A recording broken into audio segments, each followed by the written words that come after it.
Hello, everyone, and welcome to the Novice Tournament this month, March 5th. I'm hearing my echo. Sorry about that. But anyways, yeah, we have a good showing for y'all today. There are 17 entrants participating at the moment, which is a huge turnout. So just to give a recap of like what's going on today. So this is the Novice Monthly Tournament, which means we will be doing a Swiss round bracket. We will be doing 6 rounds, and each of those rounds we will highlight 2 of the matches. Um, so we'll have 17 participants, 6 rounds, 2 matches per round. So hopefully we'll be able to get a chance to see everyone playing today. Um, but yeah, without further ado, it looks like BB Forky, who is behind the scenes, I'm sure will be hopping in and chatting some too. It looks like he will be releasing the bracket any second now. So if you're in Twitch chat, if you're in the Discord, get ready to look for that bracket link in the hashtag bracket links channel. But yeah, we're gonna have some good games to see today. And I am joined, as I said, by BB Forky, who will be hopping in on commentary some, but doing a lot of the tournament logistics in the background, as well as Showsoul will be here in and out, as he will also be playing in the tournament. Yo, what's up, guys? Yeah, as Foxy said, we're just finalizing a little bit of what's going on right now. Gary wants to join for commentary.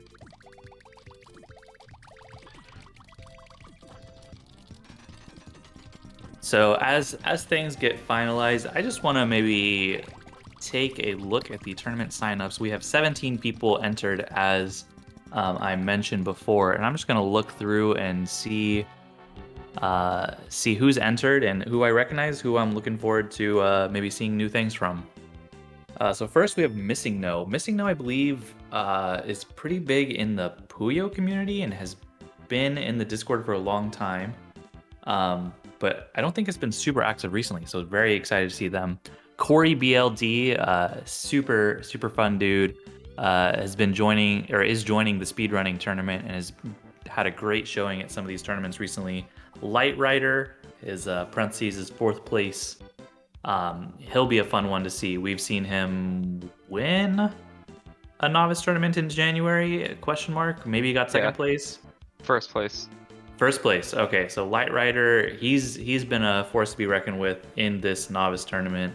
Although I think he did get 4th place, which is what that parentheses means in the last tournament. So I'm sure he'll have some exciting matches he'll want to work up towards. And I am taking way too long on all of these. But we have Fudu, we have Sanker, Indaris, Ambient Mutt. Do not recognize them, but happy to see them here. Halfofsky is a name that I feel like I've seen before, but not recently. Or I'm just crazy. We've got Cartupo, which everyone knows, Polly Wally, Razor Flame, Zach54, who, in case you're curious, is Zach54. Josel, who's on the mic with us right now. SVT popped up, which I do remember seeing last week. G Dimples sounds like a new person to me. Excited to see them play. Leg Shot, also new. And finally, Jambox. James, another one of our devs, will be entering as well. So that's a pretty good lineup. Shosel, as an entrant in this tournament today, are there any names that you're curious to go against? Possibly anyone you want to get a set off of, or anyone you're scared of, anything like that?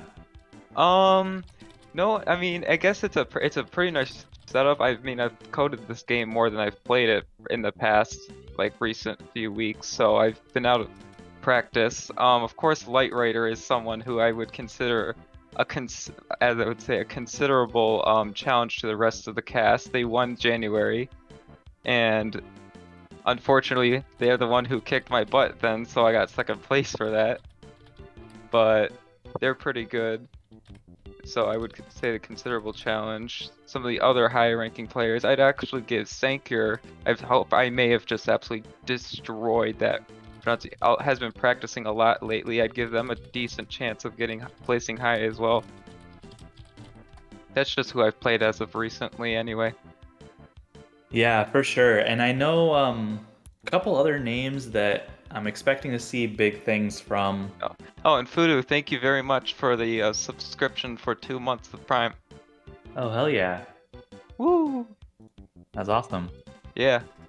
Yeah, some other names that could be interesting: Corey BLD, Razorflame, and Darius, and Okay. Zach54. I feel like they all have had good showings before, so I'm excited to see what they'll put up Is today. Corey? Yeah, yes. Corey's also pretty good.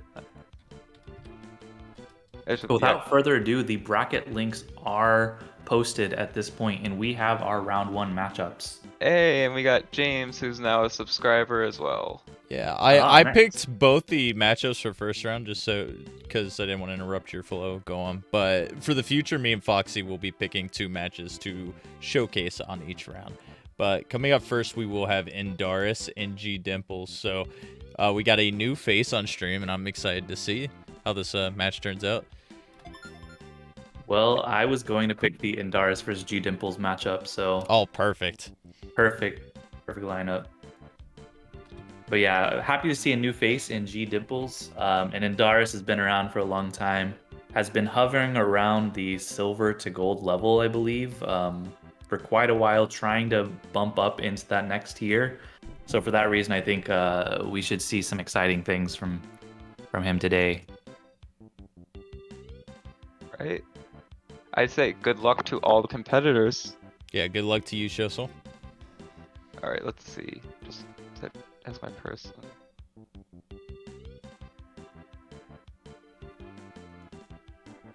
So we are going to be getting what looks like a level 5 match from G Dimples and Indaris today. So for the most part, we will be seeing level 8 and level 8. I don't know what I'm saying. We will be seeing level 5 and level 8 matches. Level 5 will be first to 3, and level 8 will be first to 4. The differences between the two: level 8 means things will fall a little quicker. It'll be harder to kind of do the right timings and stuff. But for the most part, the biggest difference and most noticeable difference will be the amount of health that the two players have, which is how many frames they can sit at the top of their screen before they get that kill screen. I actually don't know how many frames you get at level 5. I feel like I should know There's a command for that actually. It's exclamation point level info. Go and type that in try chat. that out in the chat, and everyone else can try that out too. Oh, you gotta enter a number. I was trying to help you out there, Foxy, but there we go. Check that out. Very useful. 51 frames of health. So very close to a second, just shy, a little bit under. Yeah, this game is run at 60 frames per second, and we are going to see our first decisive game in this set. Indaris takes it up 1-0 over G Dimples, and reminder, this is a first to 3. So we see G Dimples here starting out with a 3-chain, getting things going. On the other side, Indaris 5-chain after a 3-chain opener will be starting off with a little more pressure, but this is a pretty solid lag chain from G Dimples over there. I think that was about a 6-chain, but it happened in the matter of seconds. Yeah, good to Very see impressive. some aggression from them right off the bat, because like I said, I think we only have 2 new entrants for this month, which is actually kind of surprising, because this year we've just had a lot of new players, and our attendance numbers have been up, as you can see, with 17 people in this tournament. But yeah, G Dimples, let's see if he can continue to impress. A nice little 4 lag chain going on here, going to be putting more pressure on Indaris now.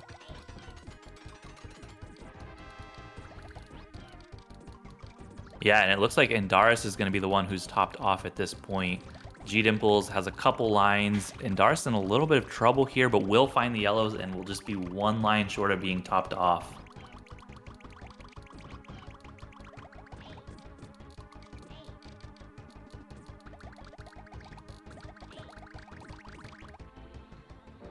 And Indaris will take that one again. So even though G Dimples was a little stronger on the pressure this round, whenever you're topped off, you have to be really on your A game. Gets caught off a little off guard there. Oh, Yeah. that was a fancy little 9 9 Yeah, combo I'm watching from to the Doris there. side from my game. It seems that the game over there is getting pretty heated. It does look like Indaris is taking a convincing lead, at least not showing that they're having any trouble staying alive here. But even with the pressure that G Dimples has been giving, and that will be enough from Indaris. A little bit of a miss swap there, it maybe looked like on G Dimples' side, was trying to set up those purples and then realized there was a problem, started down stacking.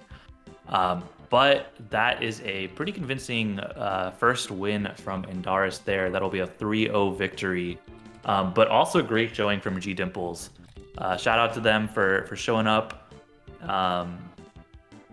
and coming out to what I presume is their first tournament. And if I'm not mistaken, our next match we'll be seeing is Razorflame versus SVT Puffed Up.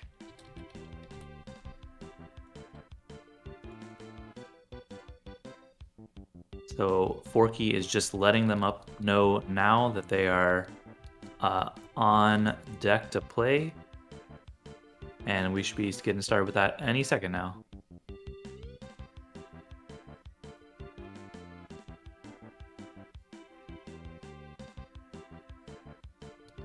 So yeah, I vaguely recall seeing SVT Puffed Up play in last month's tournament. I don't exactly remember how well they did, although I do know I after think he last played in the novice and intermediate last month, actually. Is the Okay. first, if you're playing level 8, it's first to 4, correct? Correct. Alright. Yes.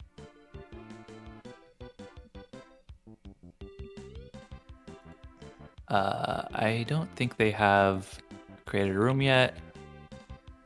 Yeah, they're just sitting in the lobby still. Okay. But yeah, Razorflame after the last tournament, forget if it was the novice or intermediate, did ask for some advice.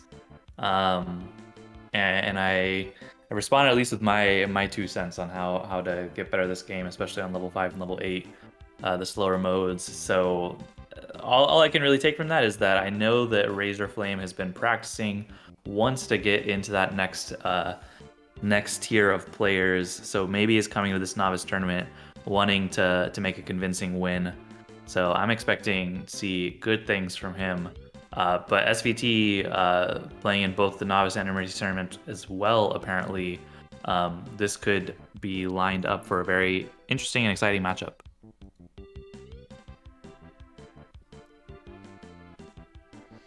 Yeah, I was doing a little bit of pre-analysis as they have their lobby set up right now, and I was very curious to see who's actually going to take this whole tournament, because it looked like there was a very big group of people who were like in that mix, and especially with what we saw last month with a 3-way tie up top and a group of people not too far behind. I mean, it's up for grabs today for sure. Interesting. Also, shout out to Tayman in the Twitch chat. Yeah, hey Tay. First time chat from him, but big runner in the speedrunning scene. Oh yeah. So yeah, if you are in the Twitch chat, feel free to say hello, and we're happy to have you here, paying attention, watching these exciting games. Yeah.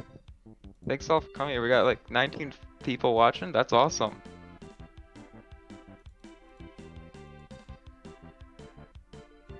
Hey, thank you.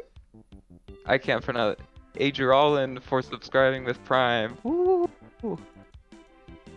This almost looks like Ty's first name, but I'm guessing it's not Ty since I know his Twitch account. But Agrelwin. Anyway, some weird syncing issues on my side. I don't know if you saw that too. Like the countdown on Puffed Up side was like so far behind. That should fix itself. Hopefully.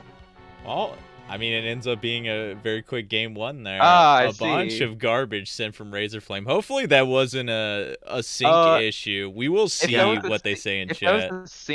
If that was a sync issue, I'd call for that to be redone. Oh, for sure. Yeah, I'm. That's I don't know if they've frozen or what, but.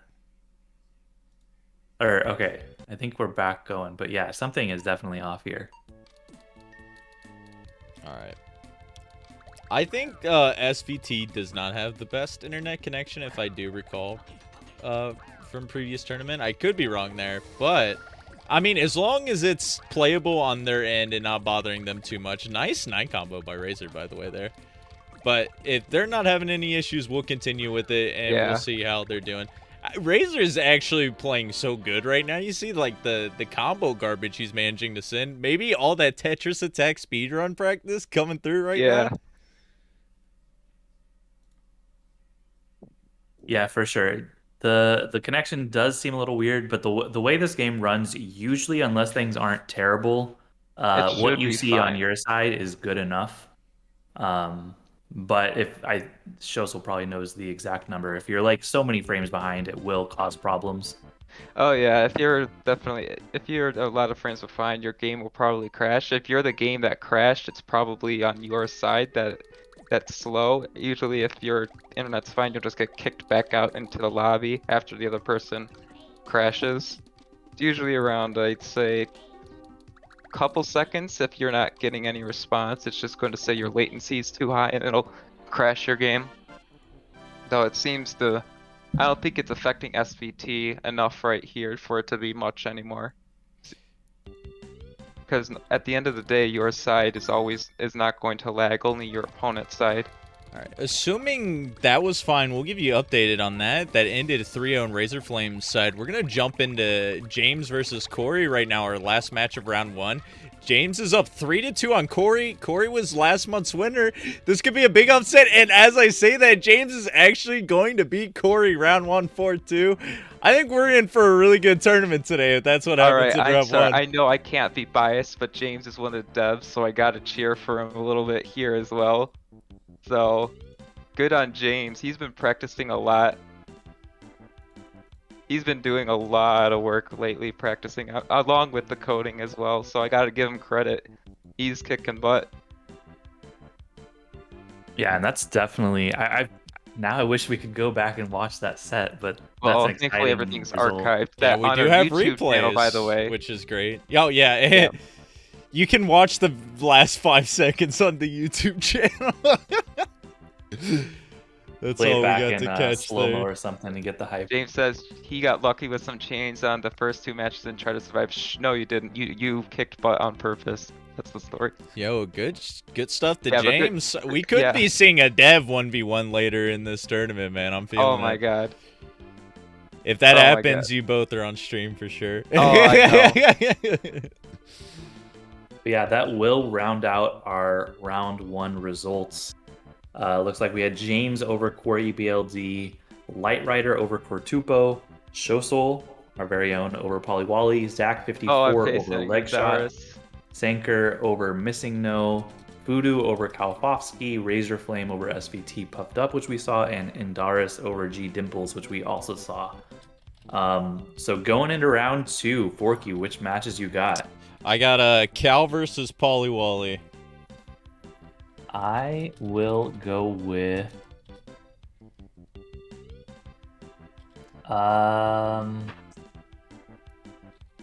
let's do Zach54 versus Jambox James. Oh yeah, let's watch. I think that'll be a good matchup. With how James is playing today, that should be a really good matchup. So we will be starting with Kalfofsky and Polywally, just let them know. And yeah, as I said before, I feel like I've seen both these names around for a while, but I feel like it's been a while, or I just don't remember exactly how they are. Do either of you Cal played in last month's tournament, I believe, and Pauly played in the January tournament, I think. Or they both played last tournament. I'm not entirely sure there. But I think they are both of our lower leveled players, as you can see by their ratings, both under 1,000 in that bronze tier. We're going to have Cal on your left side and Polywally on your right. They have opted to play on level 8 though, so maybe they're just used to playing at the higher level. I know a lot of people like to just pick a level and play at it, and 8 is fairly standard for whatever reason in our community.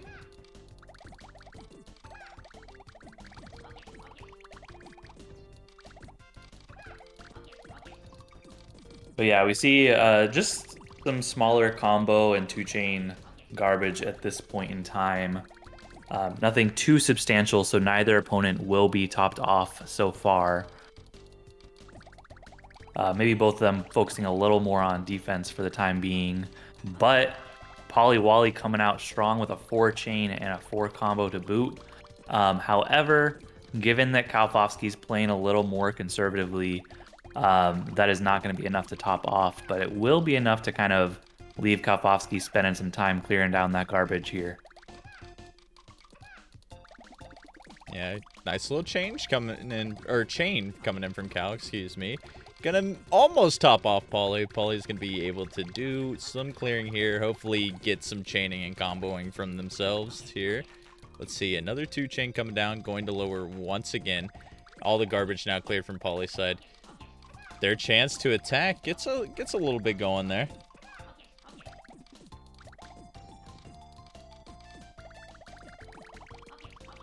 We do see some of the shock blocks coming in here.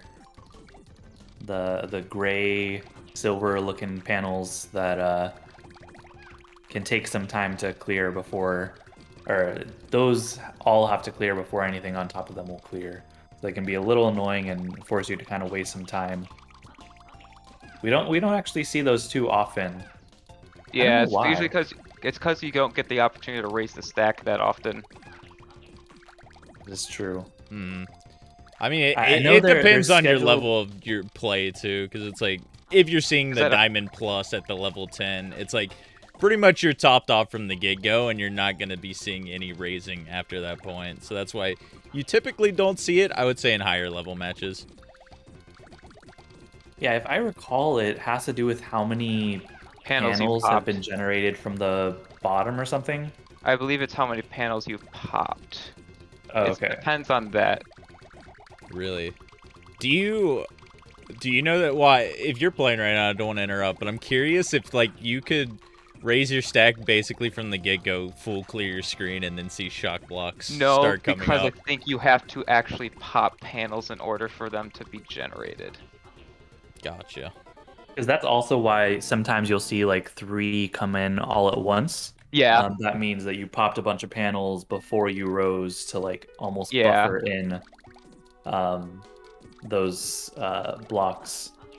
So we do get a decisive result there. For the first game, we have Polly over Kalfovsky.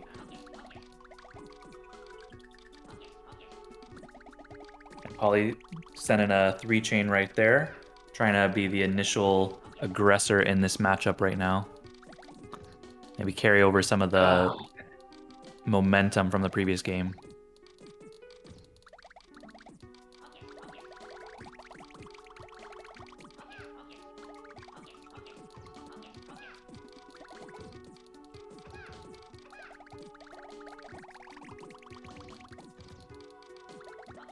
But yeah, we will see probably some difference in strategies between different players.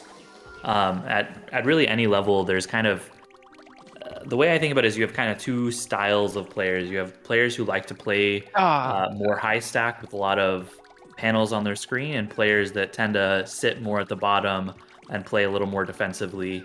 And it kind of works out. It's kind of an offense versus defense sort of strategy. And even at lower levels, just more can happen whenever you have more panels on your screen. Whereas if you don't have much to work with, maybe all you can find is 4 combos and 2 chains and stuff. But if you have more panels, kind of like how Kalfovsky has on their screen right now, it just makes it easier to generate more garbage. Unfortunately, they have that awkward right pillar right there. Focusing on the left side, wasn't able to get over to the right side to lower that down in time. And that will be 2-0 for Polly over here. Yo, question for you, Foxy, and potentially Chet. Have they been on level 8 this whole time? Because I could have swore they played on level 5 for the first game. They have been on level 8 the whole Okay. time. Alright, ignore me then. I will update that in a second. Good for them, though. I mean, like I said, they're 2 of the lower elo players. And, you know, this was kind of unheard of back in the day. We had, like, our best players playing on level 8, like, 4 or 5 years ago. And Darius just locked me out. Damn.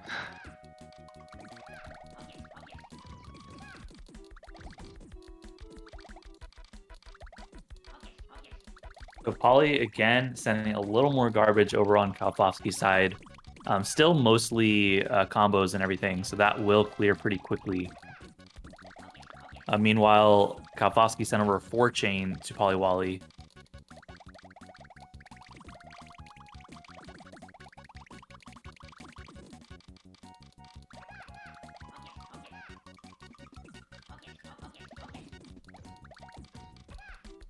Polywally's almost going to be topped off. Just a couple more lines here.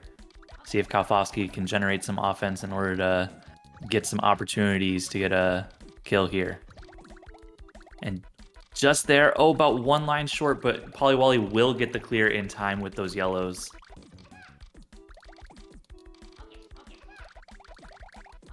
Pauly been rocking a pretty tall stack for most of this match, but Pauly has been showing the ability to survive for the most part, being up 2-0. But this is going to be really scary. There's those 2 shock blocks dropping down. Pauly refusing to die here, though. This has been a really strong response from Kalfowski. He's doing a really good job. And oh my gosh, commentator's curse right there. I was just saying they were seeming to do a lot better on offense and really making Pauly work for that. But as I say that, Kalfowski will take the loss, at least for this game. Still has more to go since we are doing a 1st to 4 on level 8. But I thought Kalfowski was actually in the driver's seat for most of that game before, so really hoping to see something other than a 4-0 here.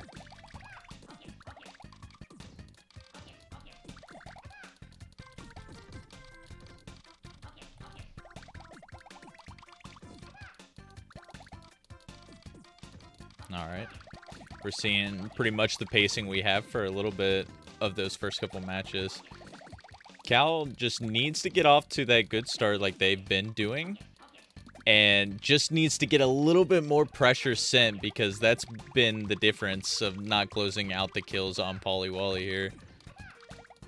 And yeah, Cal now with a bunch of panels on the left side. Poly does not have too many panels on their side, so luckily Cal will not be topped off immediately from this, and will get the chance to down stack and clear out all the garbage. But it seems like that's pretty much what's the determining factor in this matchup right now, is who can get that opening and get that, you know, big chain or combo. And if the opponent just is like struggling to find something in retaliation, the other player just has all the room in the world to just keep sending garbage over and over again.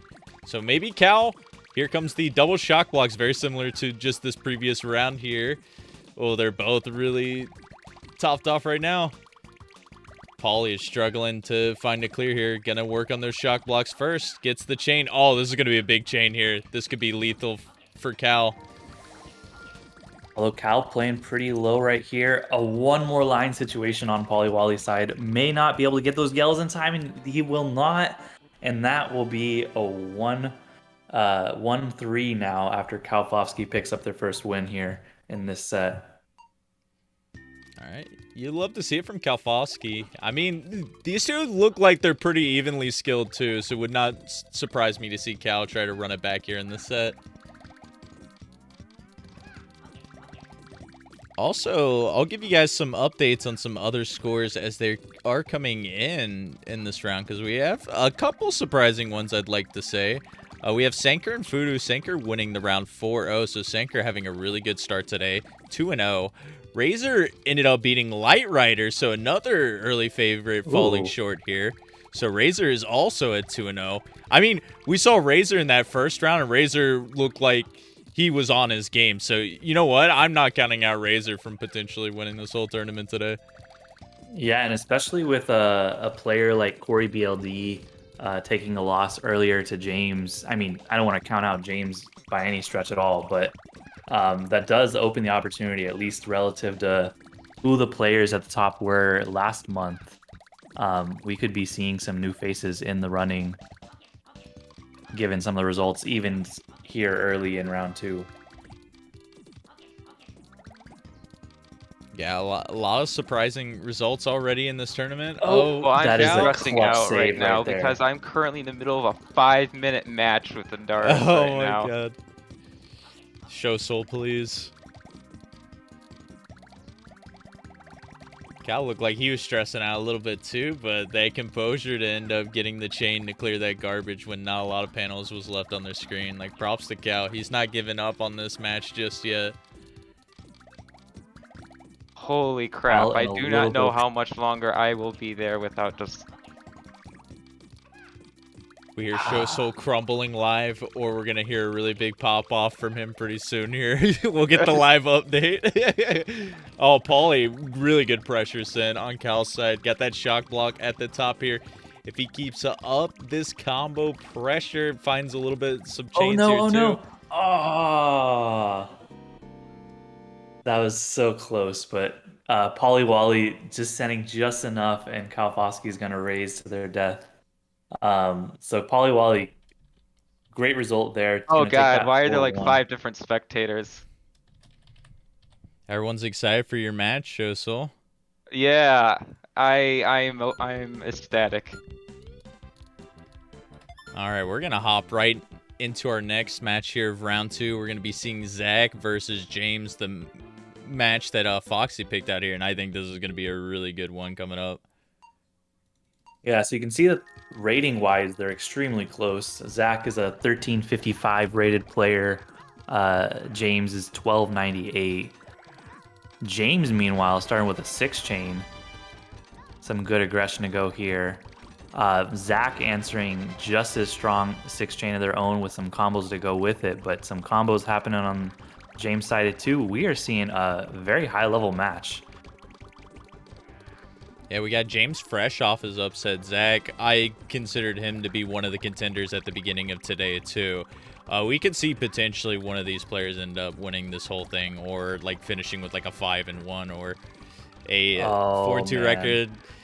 Zach completely topped out. He's gonna do the little timer scam there to try to delay as much as possible. Scam. The ill The heart timer wiggle. scam. Oh, that's the greatest thing I've ever heard for what being calling something for like calling wiggling something. Yeah, shout outs to Damn it! the I speedrunning lost 7 community. minutes and 28 seconds. Oh my gosh. Dude, I cannot. Even if I lose, that's fine. That was an awesome match. Ugh.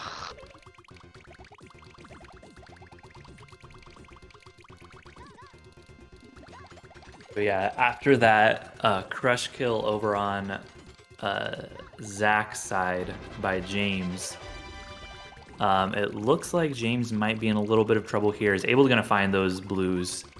Sometimes a little awkward whenever you're trying to down stack to make sure nothing kind of clears in a weird way or anything like that.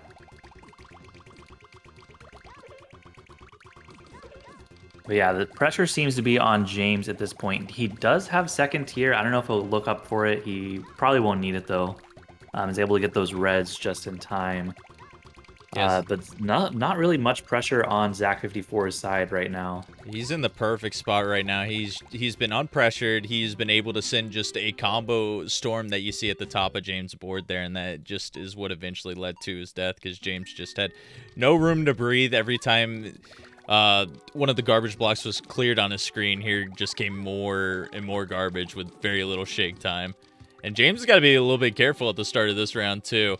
Did not get that initial chain started, and there's 2 quick garbage blocks that got sent to him. You can see many times in our community some cheese kills happen and people die within like 10 to 20 seconds. Yeah, for sure. Especially if you're a player who likes to raise from the beginning. You can definitely get caught off guard no matter what level you're at. Guilty as charged. I don't think there's a single person who hasn't done something like that. Maybe some people more than others, me, but So I've been practicing with the training mode. Also shout outs to Show Soul and James for all the dev work they do. But recently we added a training mode. All right. Which allows you to practice with different sorts of garbage that'll fall on top of you. One of them is a combo storm, which just means you're constantly getting barraged with combos. And one of the things when I was practicing with that, I realized is that I can get caught off guard so many times. If I don't like immediately do something and just combos start falling, I die in like seconds. So if you want to practice not dying immediately from the kind of quick kills from combos, that's a great way to practice that. All right. Good game 2, and Darius, who beat me 4-2. I mean, 4-2 with any 7-minute game or however long it was, it's got to be an even result. And I'm with the like results we've already had in this tournament so far. I'm pretty sure like a 5-1 record's probably going to win it. So a loss is, I don't think, is gonna keep anyone out, unless we see like who's been on fire right now. Maybe like Have we had who's consistently? Has anyone so far? Let's see. Let's check the standings. Has anyone gone without any losses? yeah, we have quite a few because it's like almost impossible. Also, it looks like we had a room what crash. happened there? James, please fix. James, please fix. It looks like maybe Zach timed out there or something. Yeah, it crashed on James' side. It crashed. Oh, that's a James. You gotta point the finger at James then. So usually the way this works, if there are any participants listening along, unless one player thinks that they lost or we're sure that they win, usually we just replay the games whenever a situation like that happens. But sometimes it can look like the other player lost on your side of the screen, and it turns out they also had the same crash. Sometimes you think there was a crash and the other player's like, nah, I just straight up lost that. So for the most part, in times like that, usually we'll just go with whatever the players say, but What's the current worst score case scenario, for? we'll just replay the. We have Stand 2-1. back. Zach is up, and they have swap sides, so Zach is on your right side now for anyone watching. Yeah. Actually, Shosel, do you know how it determines which person gets which side in spectator mode?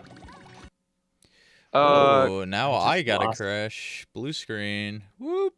Let's open that back up. Same here. I wonder if that's server issues or I don't know what's going on. It's not the server. Yeah, it crashed on everyone's end. Everyone got the blue screen there.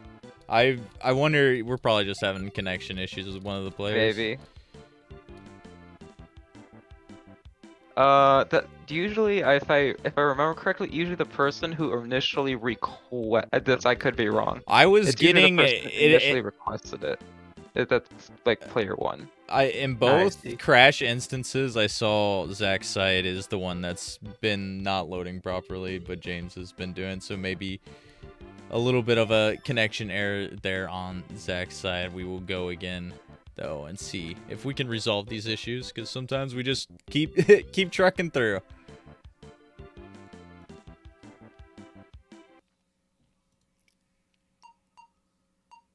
Oh man, I'm. Oh, that is Yeah, I think it's Zach's internet. He just said in the chat too. Yeah, I'm seeing all kind of crazy things happening on my side. I assume the stream is seeing the same thing. Yeah, we're catching it. We see like Zach freezing for about 3 seconds, and then his cursor moving at lightning level speed. speed right there. Either Tass or Yoshi, I don't know which one. We got Yoshimitsu in the novice tournament this week. Deciding to clean up and get some free W's. Shout out to Yoshi. One of the great players in our game. Oh man, the myth, the legend.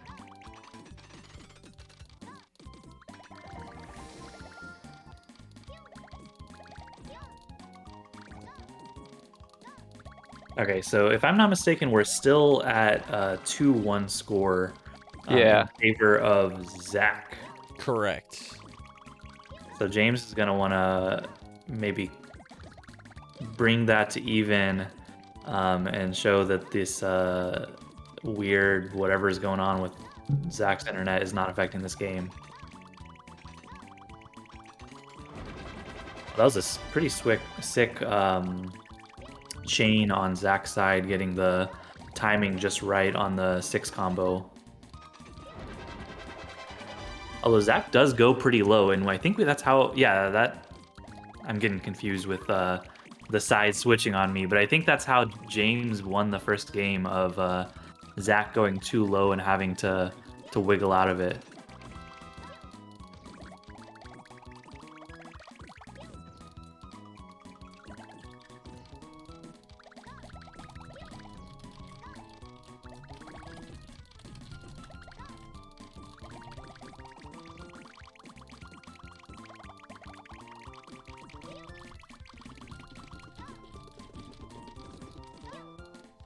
But yeah, James is going to be the one who's topped off at the moment. Mm-hmm. Not quite enough on Zach's side, so he will have some breathing room for the time being. He'll try to just send some harassing garbage as quickly as Oh, possible, but uh, oh, and just as Zach was topped off, James just could not last long enough, and that will be 3-1 for Zach, in this case.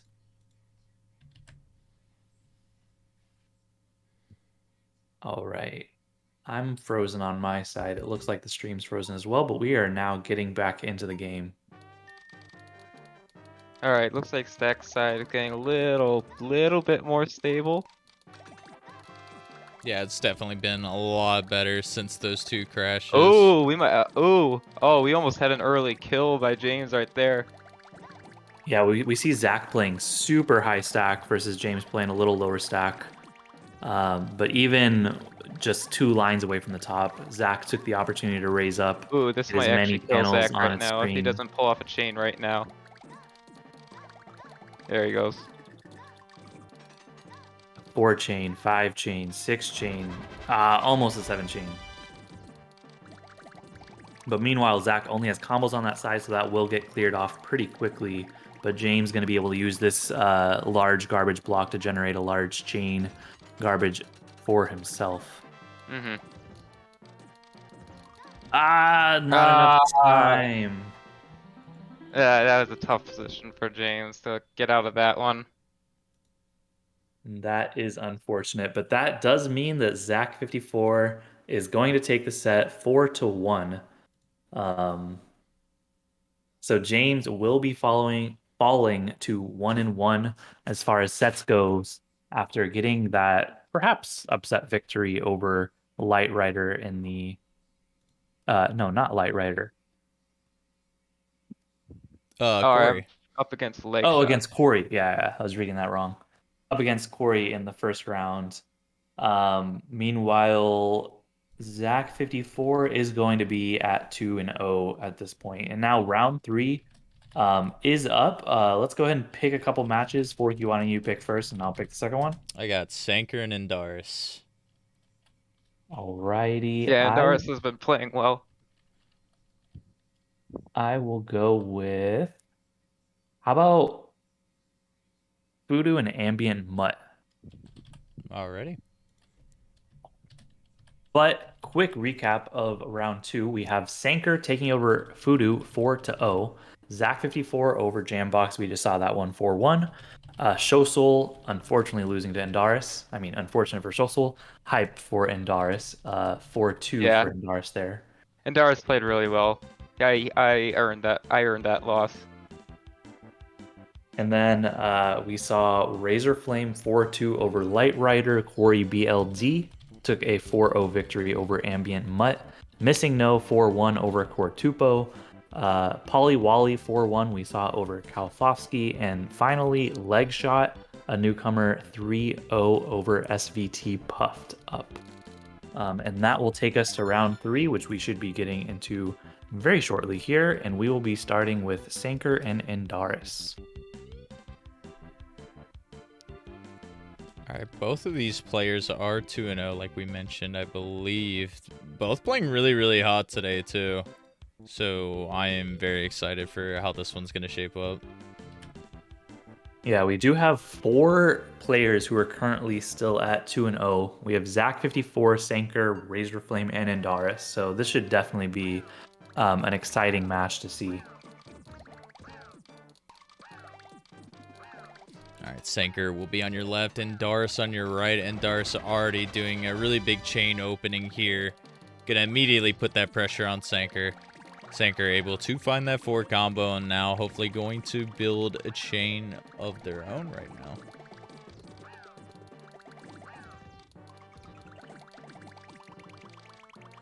Also, a quick shout outs to Endaris. In addition to being a very strong gold player and really picking up in the ranks recently, has also been one of the active people working on an Shosel's going to get mad at me for saying this, an AI for this game or a computer player for this game.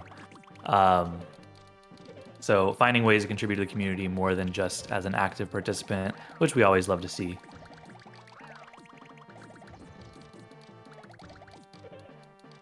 Look at all that combo garbage coming from Indaris on Sanker's side. There's going to be very little shake time, but Sanker able to react very properly right now. And, oh, I think we're going to have a really good offensive pressure. Look at Ooh, a that 10 combo. That was a beauty. These two pulling out all the Indaris tricks already at the in the middle of game one.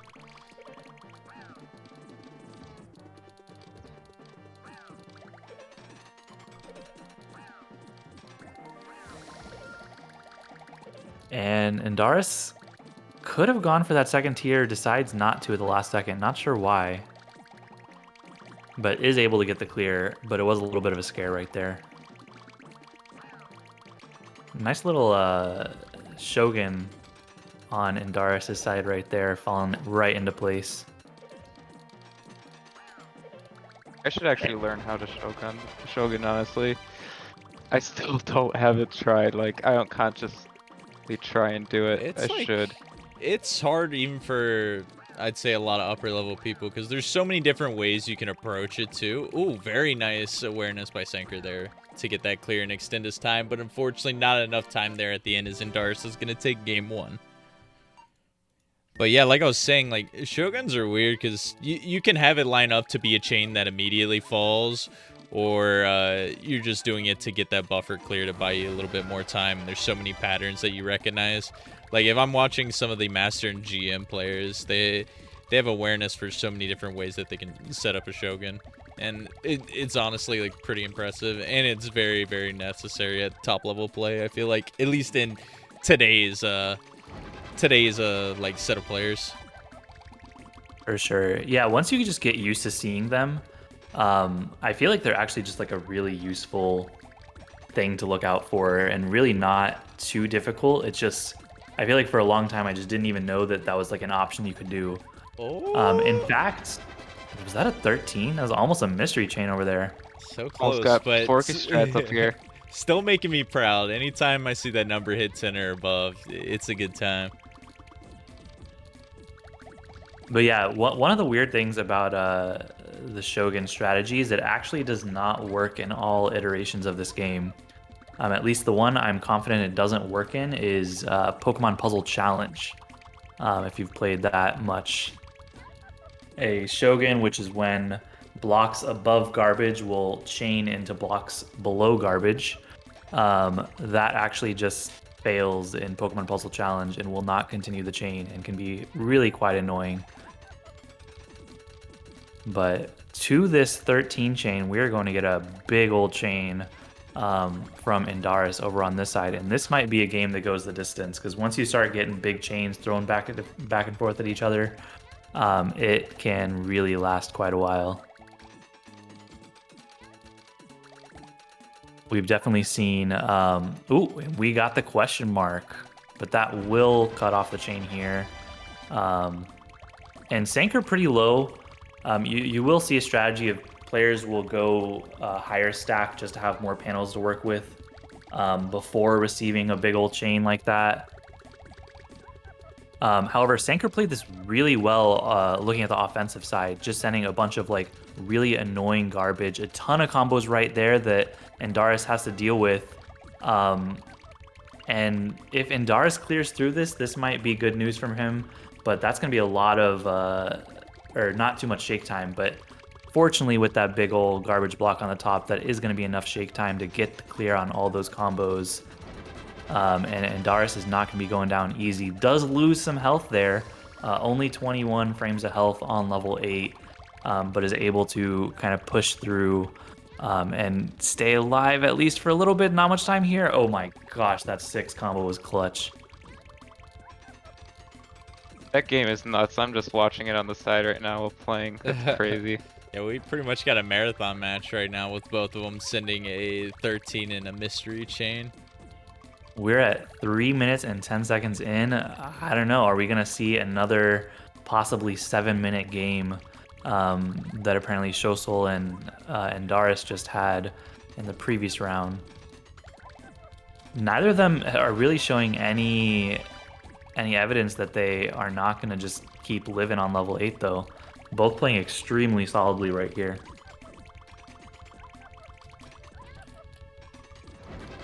And yeah, you can see the awareness from Indara setting up that 4 combo clear, knowing that garbage is going to fall, kind of anticipating ahead of time what's going to come before it actually even comes. And that is what you need to do to be able to last as long as possible on these levels, is kind of predict what's going to come before it actually comes.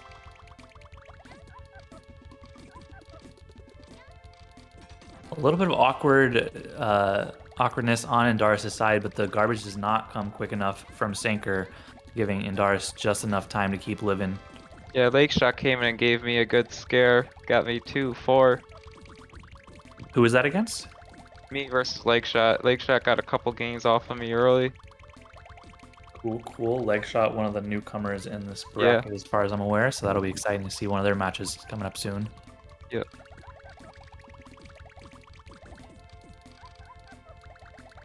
Ooh, we got an interesting report going on the side here. We have Missing No beating Jambox 4-2. I consider that a little bit of an upset, especially with James beating Corey early on. So the matches are pretty unpredictable today. Yeah. I mean, I'm curious if they're games like these that are just going on for a long time, and sometimes it just feels like a toss-up who ends up winning these 5-minute matches, or if genuinely just one of the players is just coming out real hot and the other player maybe in a little bit of a slump. You never know which is the case. But yeah, that will be Indaris going up 2-0 in this set. Probably, at least the way I feel about these is, if I have a long match, I kind of just want to get it over with and finish things off as quick as possible if I can. Me, I wish. Oh my god. So I know Indaris is probably like, can I just get a quick one right here and just like Yeah. go home? I will say we are probably both fatigued from that. But yeah, and on the other side, it always is just tough after you like have such a long match, to know that you lost it and have to keep going.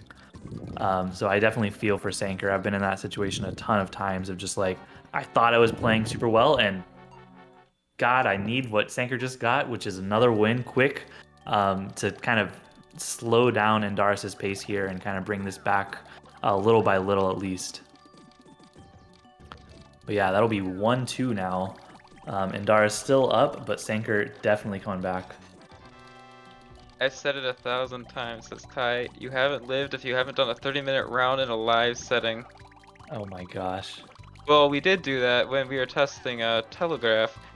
That reminds me of one time we were testing Telegraph and I had a 1v1 match with Sanker, I believe, and we got it to go to like 15 minutes, and then we tried Forky Strats and it crashed the game because the game wasn't able to didn't know to load an asset for something beyond a ×14, I think.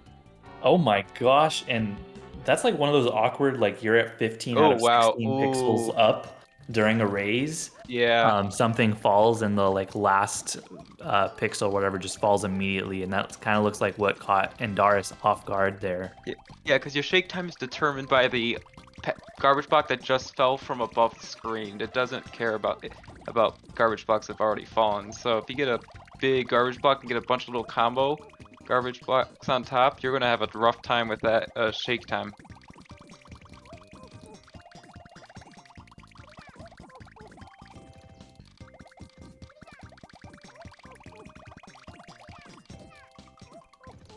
By the way, for all you guys in chat right now, we're going to be skipping out on the second game on stream for round 3 since round 2 did take a little bit longer. So this one will be the last one for round 3 unless another one is still ending up going, just a FYI when we get to that point. Yeah, we're going to try to keep these tournaments roughly about an hour and a half to 2 hours long, just as a reference. So we're about 55 minutes in and only 3 rounds in, so just trying to move things along a little bit quicker. Pretty much, I think my goal is like 20 minutes per round at the most, so that's why I want to try to get this done at the top of the hour here, and then we're back on pace again. But we should be looking good to do 2 games again next round. I apologize for the round that we had to cut, but we will try to get some more, or we will try to get Mud and Fudu on stream later today, hopefully. And yeah, I think this is honestly just a testament to the increased level of skill we've had in this community in general as of late. Because back in 2018, when Forky and I were first, at least Forky was here even before me, but when we were first playing in tournaments and stuff, level 8 matches lasting 15 minutes, or not 15 minutes, lasting 5 minutes was like diamond level play. And now we're seeing silver level players doing the same thing here. So it's just crazy how much the community has kind of pushed forward and really taken this game to the next level.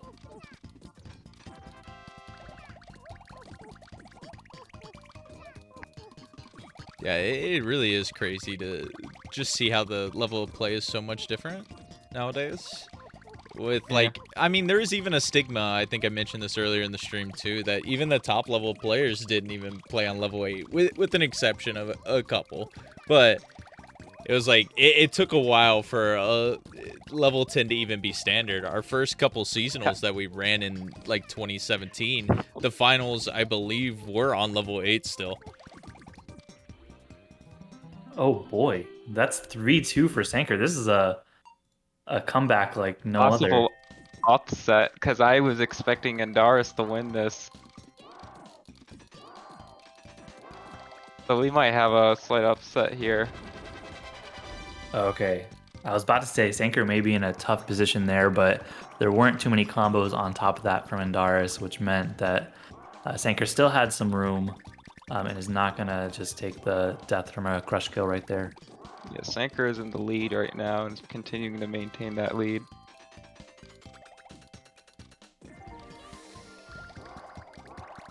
Good second tier find from Sanker right there.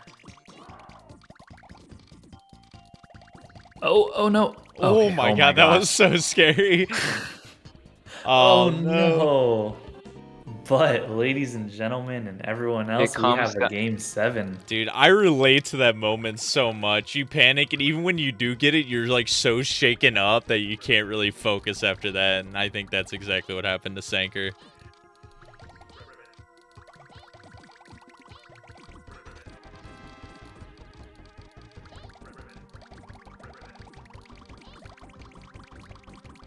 Yeah, and we're definitely at the point in the set where both players are probably playing with some nerves. Maybe we'll see some drop chains that we normally wouldn't see from one of these players, but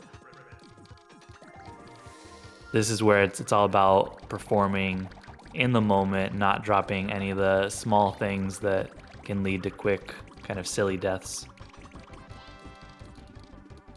That might be a Shogun right there. That will be a Shogun. I don't know if that was planned or if it was seen in advance, but very strong. If this weren't so far progressed, I would have started a poll. Oh no! Did he not see the 3 clear? Because it looked like he purposefully was going for the 4 combo there. Maybe just like greed. I don't know. I think his finger must have like slipped or something. He thought he pressed A another time and just missed it or something. I don't know. It looked like he was going for the purples and just missed it out of nowhere.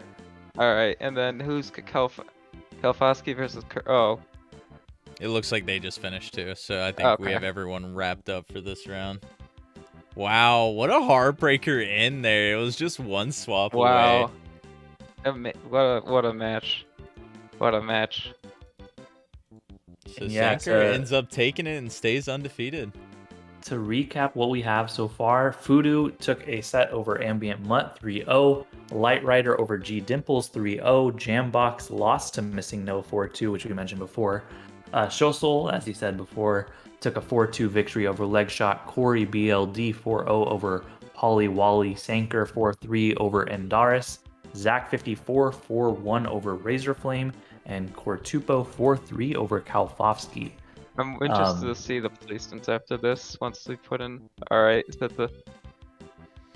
Alright, for round 4, I got Mutt versus Legshot. I feel like I have to go with Sanker versus Zach54, even though we've already seen them, because they're both undefeated at this point. But also that could be a long set, so maybe it'd be Oh, I'm up wiser against to pick Razor something Flame. else. We could do. Yeah, you want to do Razor and Show Soul instead? We could get That'd be Show Soul fun. on the stream. Sure. Let's do that. Alright, meet myself for this. You'll be up second, so you have some time to relax, though. Oh, do we wait? Are starting with which match did you say? Oh, Ambient Mutt and Leg Shot. Yes. So 2 new people to the stream. I have no idea what to expect. Or at least I have not seen either of them play before. Yeah, we have not seen either on stream right now, so this is going to be nice, a little fresh perspective of this match. Looks like Ambient Mutt is warming up with Chi Dimples, possibly. Oh no, they're in chat. So Ambient Mutt and Leg Shot should get going any second here.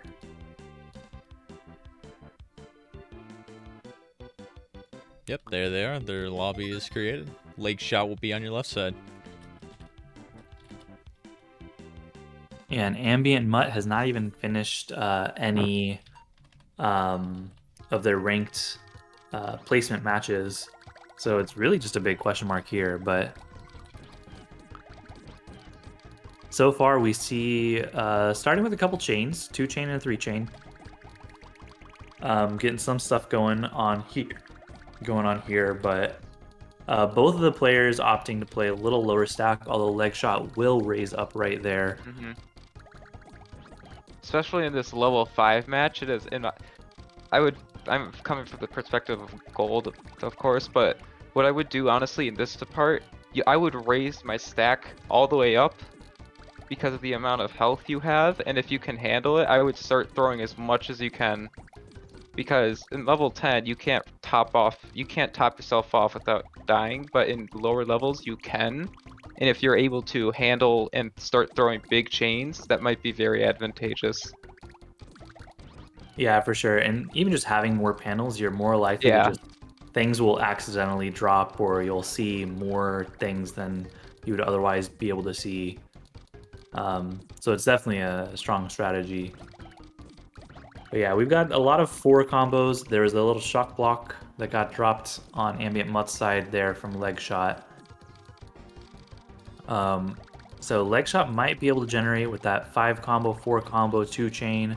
That might be enough to top off Ambient Mutt here, although Ambient Mutt's going to be down stacking as quick as they Ambient Mutt's possibly in can. trouble. They need to. Oh, they may have a swap here with the stars if they can. Ooh. And that is not going to be enough. They try to get those yells in place, but just we're a little too short in time.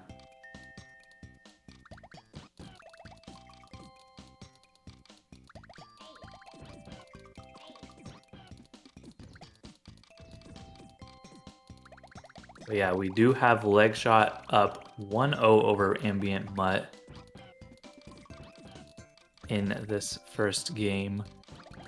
And I guess the question really seems to be for these players, who can generate enough garbage to top off the other opponent? Yeah. At this level, it's a race to top them off. Generally at this level.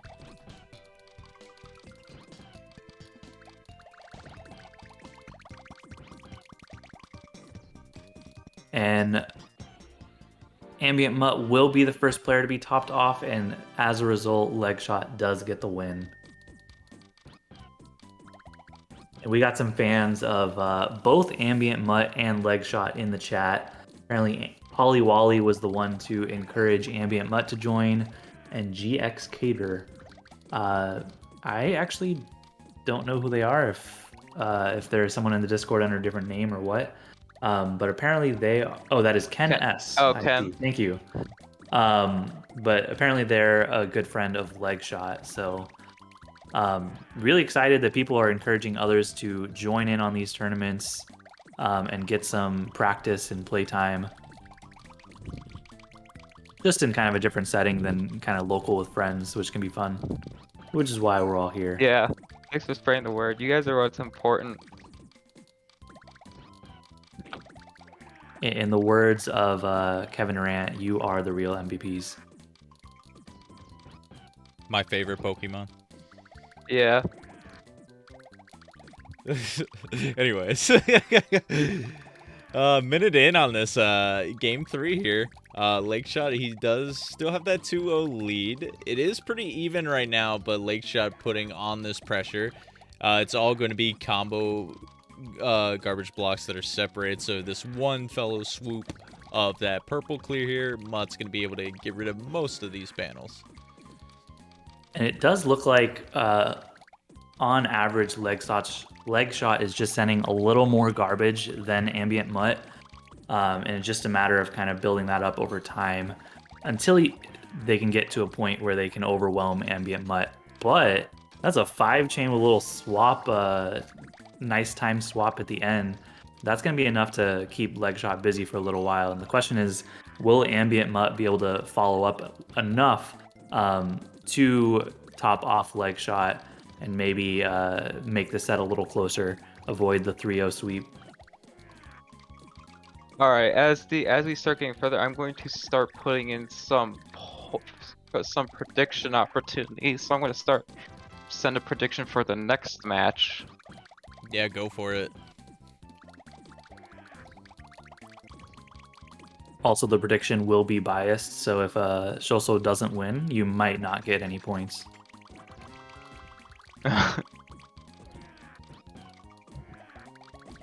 Alright, Mud getting some chains here to live that Oh, no, small oh, little no. combo Oh block. my Oh, Mud God. gets the clear over, but still not out of it quite yet. Was working on getting those greens over in time, dropping the blue and hopefully getting that clear, but not enough time to swipe all the way over. And that will be a 3-0 sweep for leg shot over ambient mutt. But again, I just want to say huge shout out and thanks to both of them for participating today. New faces, always good to see. But yeah, please. I have no idea if I did that. Predict in chat.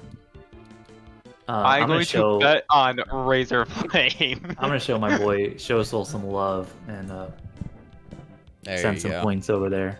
All right, I'm gonna mute myself. Even though arguably, Razor. not knowing much more, I think Razor Flame is probably the favorite here. Yeah, Razor's been playing pretty good today. Shosol does have the elo advantage. We'll keep this open for a little bit, guys. If you do want to predict, get those in quick. I'm going to close them at the conclusion of this first game here, which could end in 10 seconds, possibly. Who knows?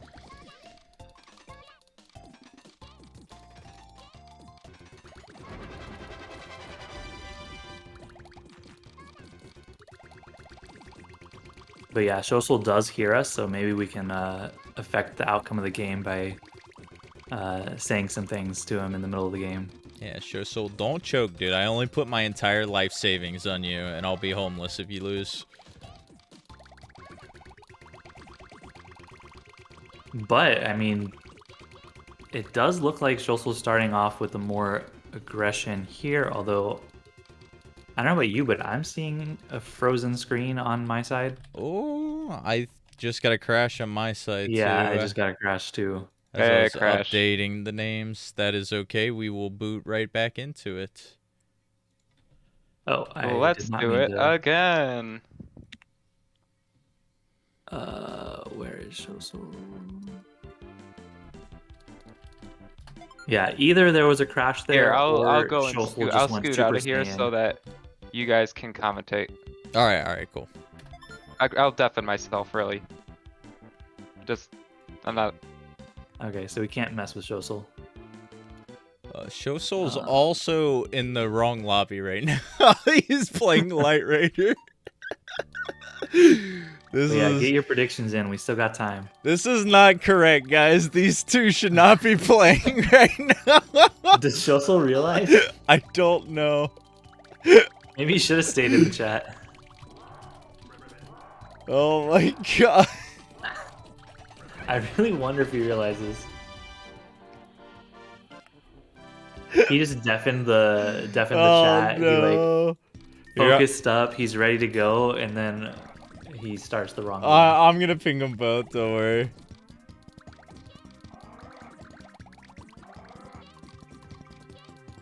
Oh.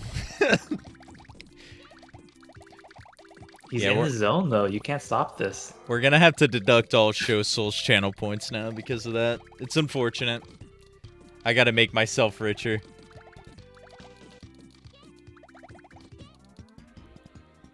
Alright, hopefully he sees my message. There we go. Okay. I'm sure Light Rider probably doesn't realize that they haven't.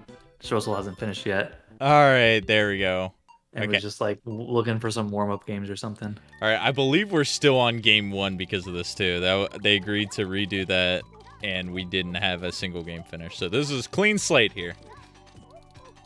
All right, let me pull up the actual game for me. And that was an 8 chain by Razorflame right there. Quite a solid opening.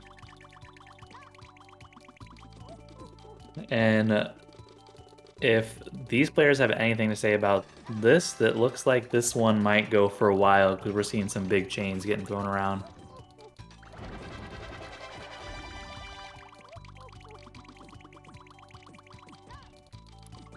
Although Razorflame is not going to be topped off here. So Shosul is going to have to send a little more aggression to get something going. Unfortunately, he's having a little trouble finding anything here. The Reds are going to fall. He's going to use that shake time very wisely in order to get the clear on the garbage there. But again, Razorflame is just not in any trouble right now.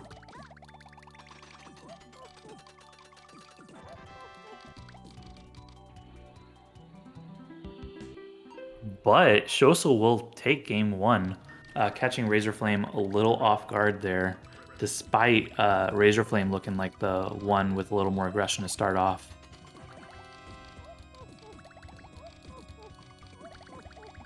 And that's a 3 chain, 4 chain, 5 chain, 6 chain, 7 chain, 8 chain. We got big chains over here from Razorflame.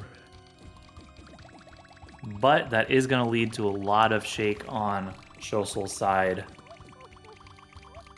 But we're going to be in a situation again where Shosul will not have Razorflame topped off for the time being.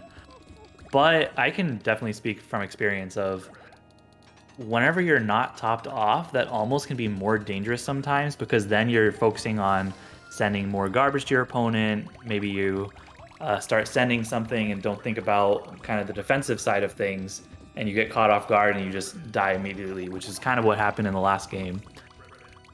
So Razorflame will have to be on close awareness here to make sure that doesn't happen again. Catching up on some scores here. Thought I'd give you guys some updates. We got Kurt beating SVT puffed up 3-0. Light Rider knocking off Corey 4-1. So Corey already taking 2 losses in this bracket. He might be out of contention to defend his title from last month, as Light Rider actually getting revenge from last month as well. And then we have Indaris, Lakeshot, James, and Pauly also taking set wins this round. Also, update on my end. Apparently, I just can't read, and actually, Razorflame took the first game, and now also the second game. But yeah, Razorflame is actually the one up 2-0, not Shosul.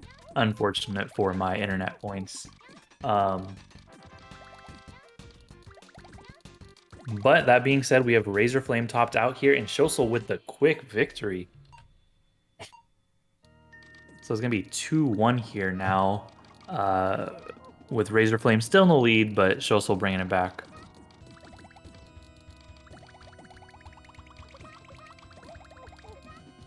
All right, our last score update for this round, besides this one, this was our important one. Our last 2 undefeated players that were in the bracket, Zach versus Sanker.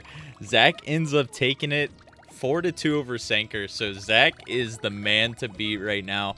Only person sitting at 4-0. We're going to have to watch Zach with these last 2 rounds here coming up.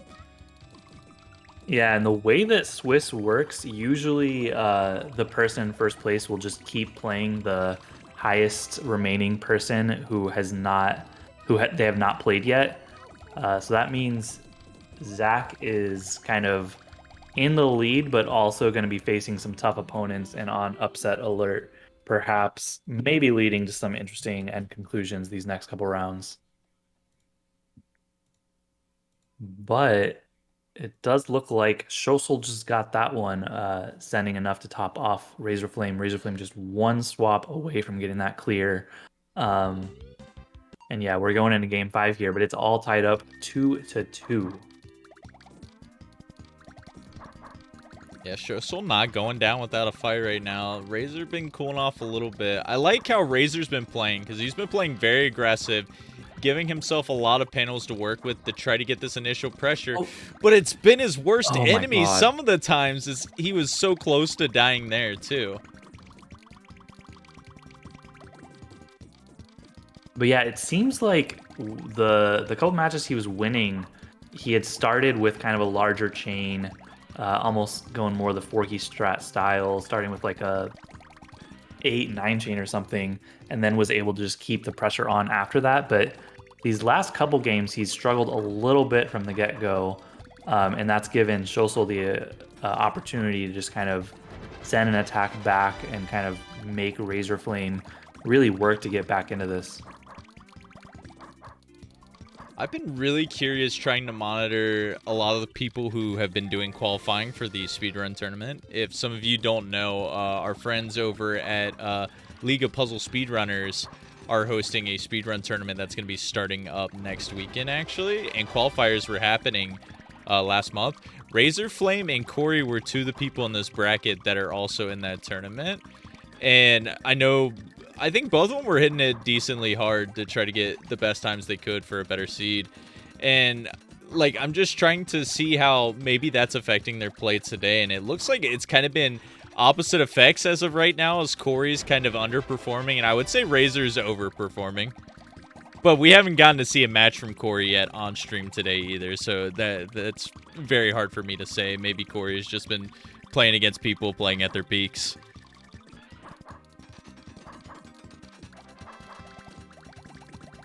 Yeah, I'm especially curious. Oh my gosh, Razor has like 1 frame of health left, and there's not enough time. Shosel's gonna take that 3-2. So we got a possibility for Shosel to just wrap things up right here. Razor's gonna be wanting to doing whatever he can to make sure that's not the case, though. But again, I said before, it seems like Razor either starts off with an 8 chain or kind of is flummoxing around. I don't know if that's the right word. Kind of moving around and not able to get anything going. And it looks like that game 6 situation, he couldn't get any chain. He couldn't get anything what he wanted. And Schultz was able to take advantage of that and get the 4-2 victory after going down 2-0. GG, Shosel.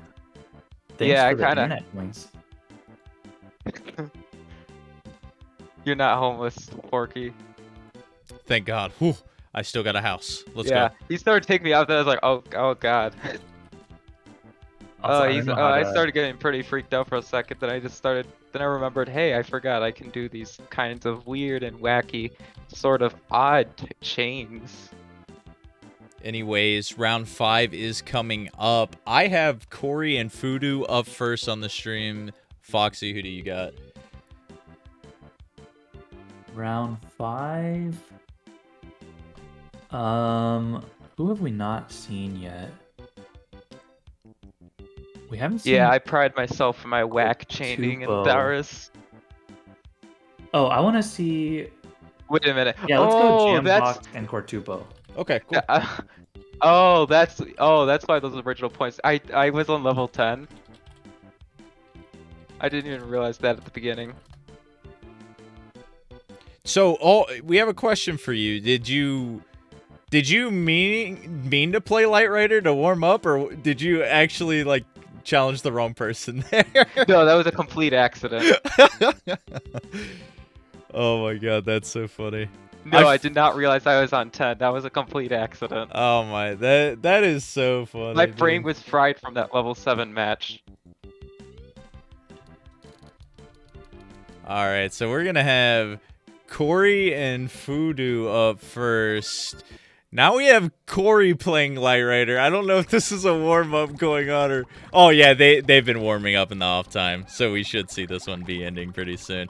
But Corey and Fudu, two players we haven't seen too much today. I believe... Oh, and Bears is missing. Alright. They're both sitting at 2-2 right now. I could be wrong. Yeah, they're both sitting at 2-2. Also, I am definitely a noob and don't know how to enter the results of the prediction here. If you type / prediction, and then you can select one. Assuming, are you a mod in the channel? Yeah. Okay, cool. And I will get our Fudu and Corey matchup. Wait, what? Prediction. I see. I think I'm the only person who bet and won. I'll take it. Oh, because I voted, I cannot manage this. Anyways, Oh, I'll do it. No worries. it's not a big deal. It's not a big deal. I got everything set up right now. All right, show sold. There you go. Enjoy your internet points. Nice. Wouldn't it be funny if I clicked the wrong outcome though? Just like I clicked the wrong match. Oh boy, that's funny. I had no idea until you guys let me know that I was like playing Light Rider. I figured so, because it was like immediately afterward, and I was like, I think he challenged the wrong person here. Alrighty, but here we go. We got Wait, was Fudu Light on... Rider playing on level 8 though? I don't remember. Oh, that's funny. Cause I think I won those matches. I was confused. I was looking at the score and I'm like confused as the, cause I'm watching this stream with the audio off, of course, cause that'd be cheating otherwise. And I'm like confused, like wait, didn't I win a couple matches before? And I'm like, whatever. All right. I wouldn't call it Anyways. cheating, but I would say maybe a little bit. It would be more distracting, if anything. But yeah, we're gonna jump into this next match here. Fudu and Corey. Both on level 8 here, both at 2-2 in the bracket. Corey is coming in as our reigning champion for last month, so Corey looking to finish out on a positive note. And I mean, we saw, who was it? Zach is the only one left undefeated.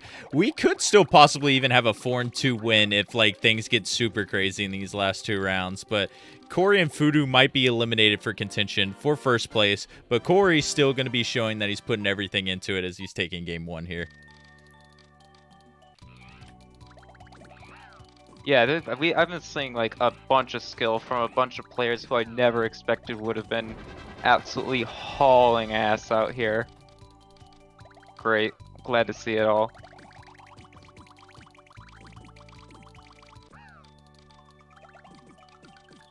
Yeah, and actually, we talked about how Corey was entering the speedrunning tournament earlier. Oh, nice. He actually is in the same group as I am, so I'm curious to see how, in general, his tournament nerves are and how that will maybe affect my placement in that tournament. But after seeing his performance last month, I definitely was a little scared of. He's the kind of guy who seems like can definitely bring in a tournament, but unfortunately, we're not quite seeing that today. But that being said, he is up 1-0 so far in this match here, and he just sent a big old boy to Fudu's side. So if he can keep that pressure on, he should expect this to go 2-0 probably.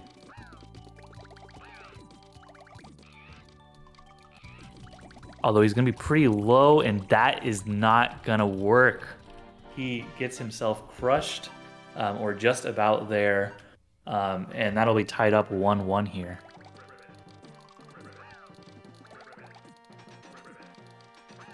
Just for you, show. So I already got the prediction pop for the next game here. We're going to be seeing actually 2 very active members behind the scenes for the community, Kurt versus James. So get your predictions in for that. We're going to be seeing that up in about 5 to 10 minutes. I'll get my prediction in after this match that I'm playing. Sweet. I just won, though I was really close to I got to think who I got to put my panels on this time. I'm going to go with for Tupo. The underdog story, one would maybe say. Alright, just cause I gotta stick with the devs, I'm gonna give it to James. That's my vote. Alrighty, Corey gaining the lead right back. He's up 2-1 now.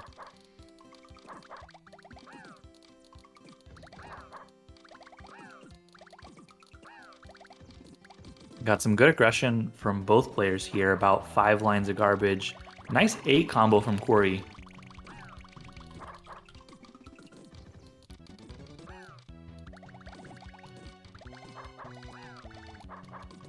Also, just a fun fact I learned yesterday. The BLD in Corey's name actually comes from the fact that he's very active in Rubik's Cube speedrunning, as well as panel attack speedrunning, or That's puzzle interesting. I game did not know speedrunning. that. So the BLD stands for blindfold. Blindfolded? So he does blindfold Rubik's Cube races. That's interesting. The more you know about someone. Poor, good game missing. No, that's got blocked out. That's just poor luck. You played really well. Yeah, we're over a minute in now on this game 4. Missing those in a minute. Thanks. Corey is not going to be topped off just quite yet. As I say that, he's not going to be topped off. Also, Fudu is not topped off, so both players with a little bit of breathing room. If anyone, Corey's the one who's kind of in trouble at this point. I'm going to have an awkward time down stacking here. I couldn't tell if he had to go into any of his health, but very fortunate there, was not going to be topped off. There was a one more line situation from Fudu there.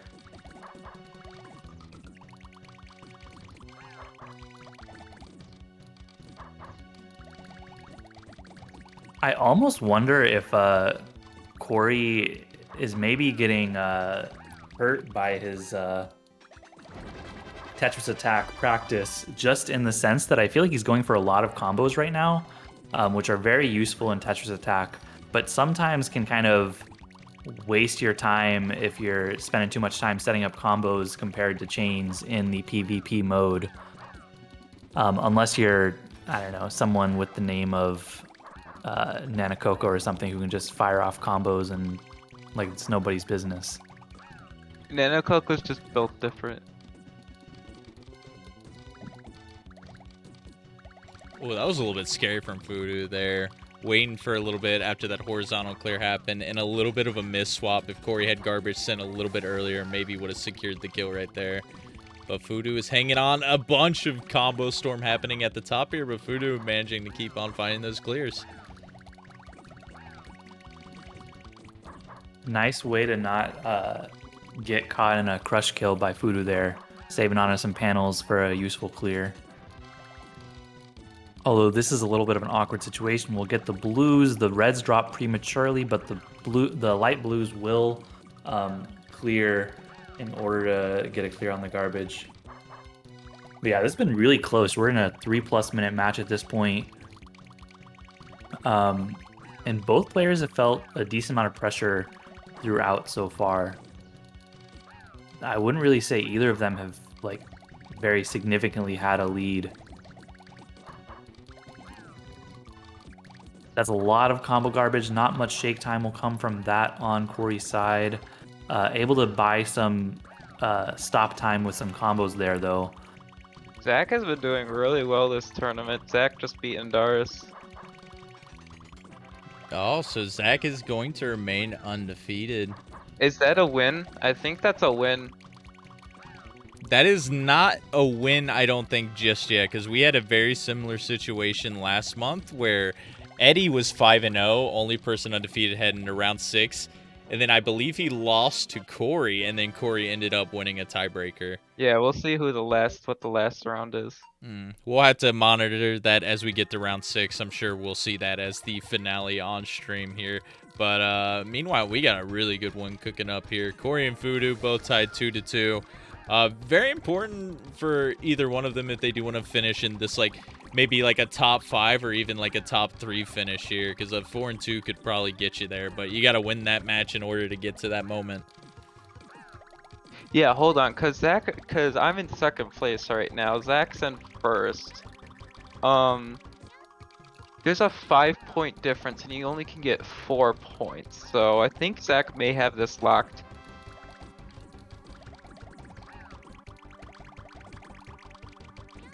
I mean, I think the Keep in mind, Sanker has not finished his match yet, and he could go up to 4-1 as well as Light That's Rider. true as well. Let's see how that is going, actually. Which, getting yeah, some those two lag are over on playing this each other, side. so we're gonna for sure have another 4-1. Corey All right. taking this one though.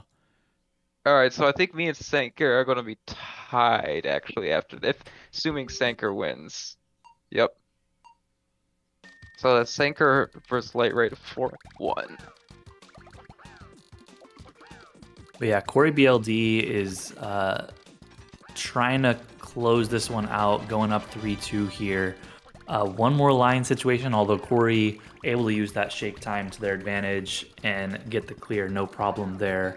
Meanwhile, Fudu a little slow here as well, will be topped off with some combos, but not gonna quite be topped off all the way there. But having a little trouble finding clears and such. So Fudu's gonna need to really get something to happen here. Unfortunately, that only clears the little floor Yeah, block, and me and that Sanker are tied oh right my now. gosh, We are dead that tied. looked like it could have spelled trouble for Fudu, but he was able to get the yellow clear on the left side.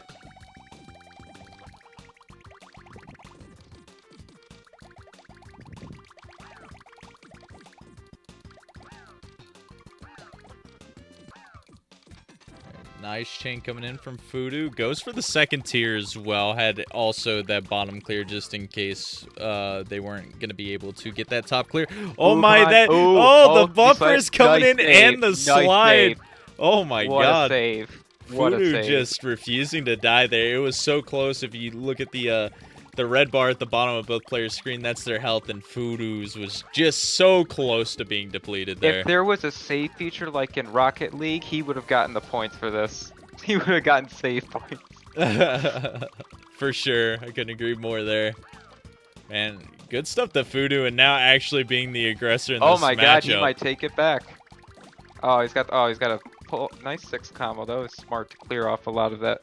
Oh Aw. no, he gets caught off guard a little bit there after having some time to. That was a find good. something That on was his a good own. match.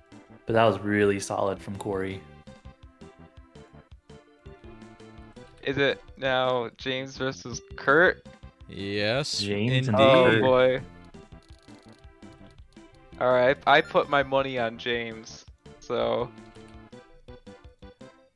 I gotta Both- go for the Pokemon Master himself, Cortupo. all right. Well, I'll see you behind the school. What? Perfect. There's 20 seconds remaining in the poll, so vote if you haven't. Jam Box versus Kurt. Yeah, both these players, as I mentioned earlier, very active behind the scenes. James being one of the main developers and Kurt being one of our tournament organizers here for, like, the past 2 years, I believe. Yeah, I do think that comparing the two as far as activity goes, I think James has been much more active in playing recently. I have not seen Cortupo too much on the matchmaking bots.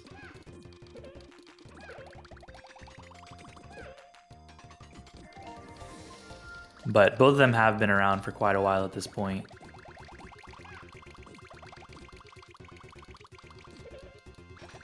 Yeah, I know, actually speaking with James pretty recently, he said the game has been starting to click for him and it feels a lot more natural. So it's good to see him getting a lot of those results today, too, with that upset on Corey early on.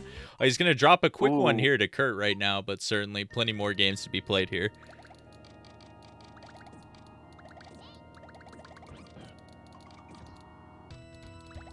Here's some random dev rambling for you. I'm gonna take a look at the server and just see how much CPU the server is actually using, because I want to crush any theories that the server is insufficient.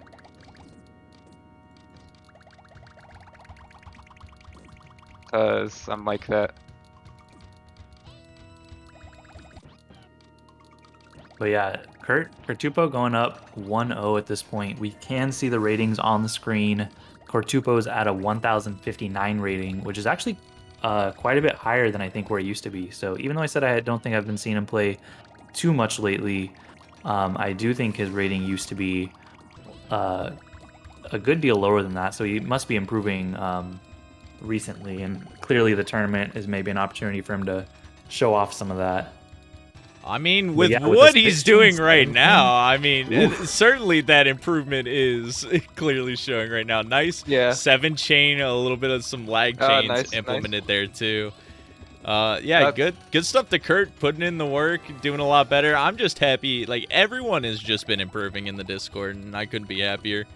Yeah.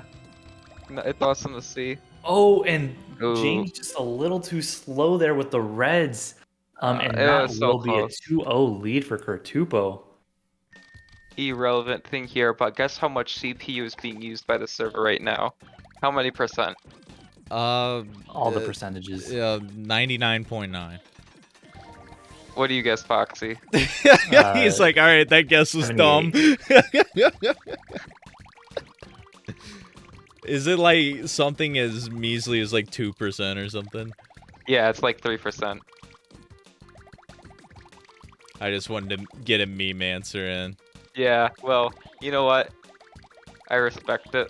Shoutouts to Jackbox game Gaspionage, where I guess 100% just to troll everyone the whole time. Those are always so weird results on Gaspionage. Oh, there Yeah, you go, James James. There James you go. summoned that maybe his favorite status by rating and by consensus is deserved, but he's gonna have to do some work to claw back from this 1-2 deficit. Yeah, this would certainly be a pretty big upset in my eyes if Kurt continues to hang on to this lead and take it. Because, I mean, he's been playing pretty well. As long as he gets that pressure going, I think he has a real good shot at taking out James here. Yeah, the bottom line is no matter what level you are and what level your opponent is at, if you can top them off, you have a chance to win. If you play the game right, you can win. But I know I have to tell myself that when it comes to playing like GMs and stuff. It's like I just have to make sure they're at least topped off. Like I'll let them make the mistake. Maybe they're less likely to make a mistake than I am, but I have to do the bare minimum at least. Ooh, another win by James. Oh no, did Kurt raise himself to death? That's what I thought I saw. It looked Oh like no. that wasn't a necessary raise, possibly. No, I think what he's trying to do is I need to go back and look, but what I think happened is, and I can't confirm it because I didn't actually see the panels. I think from what I saw, Kurt ran out of matches and he was forced to raise the stack in order to have something to clear the garbage with. But he raised it again for some reason. He just misinput and it raised it twice and it killed him. That's what I think happened anyway. If chat could possibly confirm that. Was he locked out? Oh no, and this looks like it's just falling fast for Oh no. Kurtupo. Yeah, James coming back 3-2. go. I Kurtupo, don't let predicted me James. down.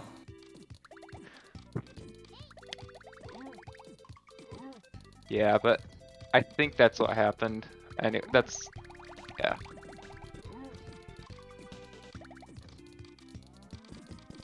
Both players starting a little slow here. But that kind of works out for James, who is now getting ramped up before Kurtupo really got a chance to get ramped up.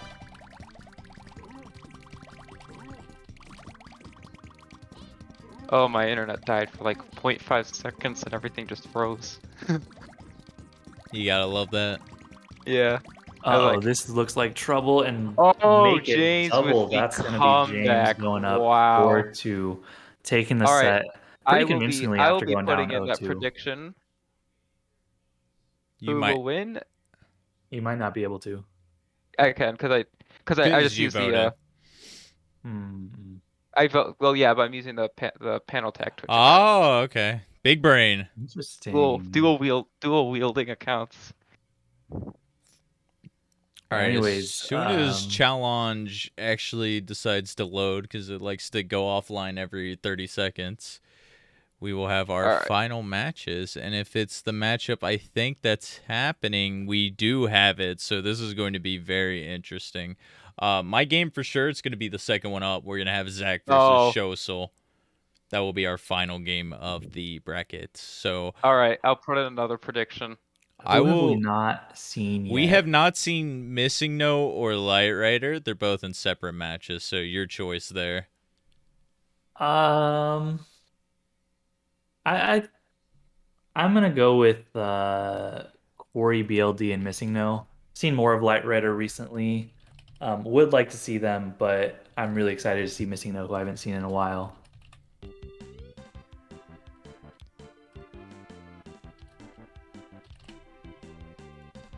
All right. I've started it. All right. So we have the Show Soul and Zach prediction. That will be our last match up. Before that, we're going to be having our first round 6 match. Corey versus Missing No. I believe Corey is sitting at 4-2. Or, I mean, 3-2. I apologize. And I believe Missing No is sitting at 2-3. So a chance for Missing No to finish out even here. Corey will be on your left side. Missing No will be on your right. Just pulling that up right here. And yeah, we are getting into this. Corey, again, with a lot of just combos and single lines as opposed to chains. And Missing No is just going to clear that right from the get-go. I'm putting my money on Zach too. Oh, no. Oh man, I thought I'd VM a little bit and put my money on Zach, but just to create some drama. But I guess if you're gonna go with that too.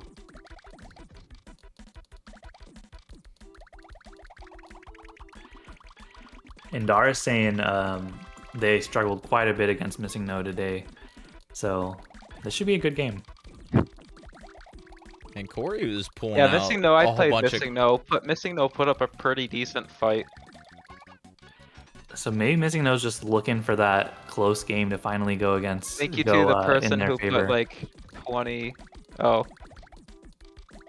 I was like, someone put like 20 or 20 panels in, and I was like, thanks.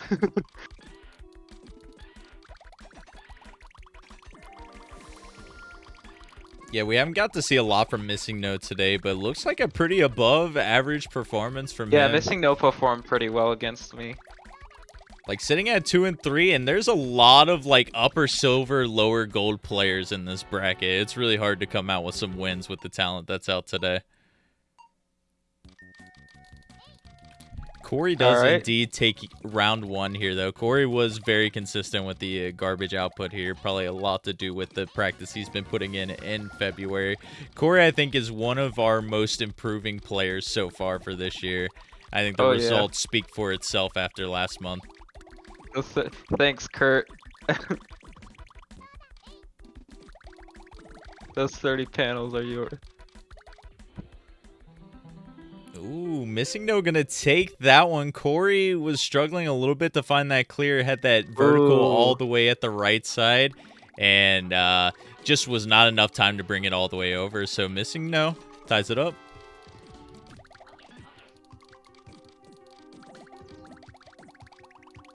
And yet again, Corey sending more combo and small chain garbage instead of big chains.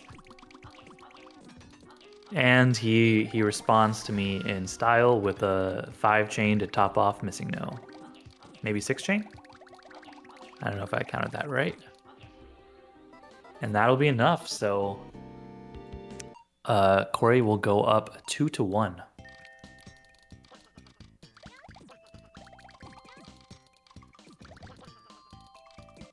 Corey's been doing a lot of, like, I wouldn't call it lag chains necessarily, but he's like keeping his cursor moving and always looking for multiple clears. I noticed like once his chain is over, he's looking for an extra combo to send almost immediately. And He is actively trying to make garbage. He just raised his stack right there. It's reminding me a lot of his TA practice right now, though. I'm glad to see him implementing that stuff into versus as well. Ooh, that ghost match almost screwed it up for him. for Corey. Raises Zach, and I unexpectedly matched below him, taking away his clear. And Missing No might be going a little too low, but is not going to be topped think- off. Oh, okay. Ooh, okay, there you go. Okay, plenty of time there, but not going to have too much stop time to work with here, but that 6 combo is just beautifully set up right there. Also, Yeah, oh, yeah, I'm gonna Missing No's wait. about to be in the receiving end of something. Oh, Ooh. Corey, this is sketchy. He's gonna get the yellow all the way over. He Oh. does get the Oh, he horizontal. needs to figure out how to. Oh, there's Oh, no, he's gonna be out of locked There's matches. no answer. Yeah. All right, Missing No ties it up. I wanted to 2-2. say, because I didn't want to interrupt the close games that we had there, but I want to shout out Missing No really quick. We mentioned him being a Puyo community representative, very heavy into the Puyo scene. We actually have a LAN that's going to be eventually happening for our first panel LAN in quite a while. That's going to be a combo breaker at the end of May. Missing No will actually be hosting a Puyo tournament there as well. So we're going to be seeing a lot of puzzle action there. And I'm hoping that we'll get that streamed and have a lot of you come out. You can talk to me on the Discord about that if you want info, but we'll focus more on this match for now. Oh no, Missing No. Ooh, There was lockout. an answer, but it would just take too long to get there. Oh, there. Oh, I didn't see. I saw. I thought it was a lockout from my perspective, but maybe you saw something I didn't then. Was about to get the light blues over in time from what I okay. saw, but had quite a bit of a Ooh, distance to go there. you need to find a. Oh, there you go. Yeah, those separated pillars were a little bit scary there, but since Corey Yeah. sent that 8-chain there, he had all the shake time in the world to Yeah. just lower at his own pace and then eventually find that 7 combo to clear it off. Y'all ever have those rare times where you're about to die, but then your opponent suddenly drops this massive garbage chain block on you, so you actually get more time than you would have if they hadn't originally? Mm-hmm. Did it make sense there? Yeah, it does make sense. It's quite nice. And then sometimes when I'm dealing with these big chain blocks, unfortunate there. Corey, his pressure was just on point there. But Yeah. Missing No did a pretty good job to like try to fight and win 2 games there. I'm very impressed with that play. Oh no, the misclick by poor Missing though. You played well. But yeah, that was a really great showing and performance from Corey BLD. Not getting a first place in this go round, but putting up good matches in every step along the way, finishing at a very respectable 4-2. And that sets up our final match for the stream today, which will be Showsoul versus Zach54. So get your predictions in. You have a little bit of time left. Still do that. Where does Zach get?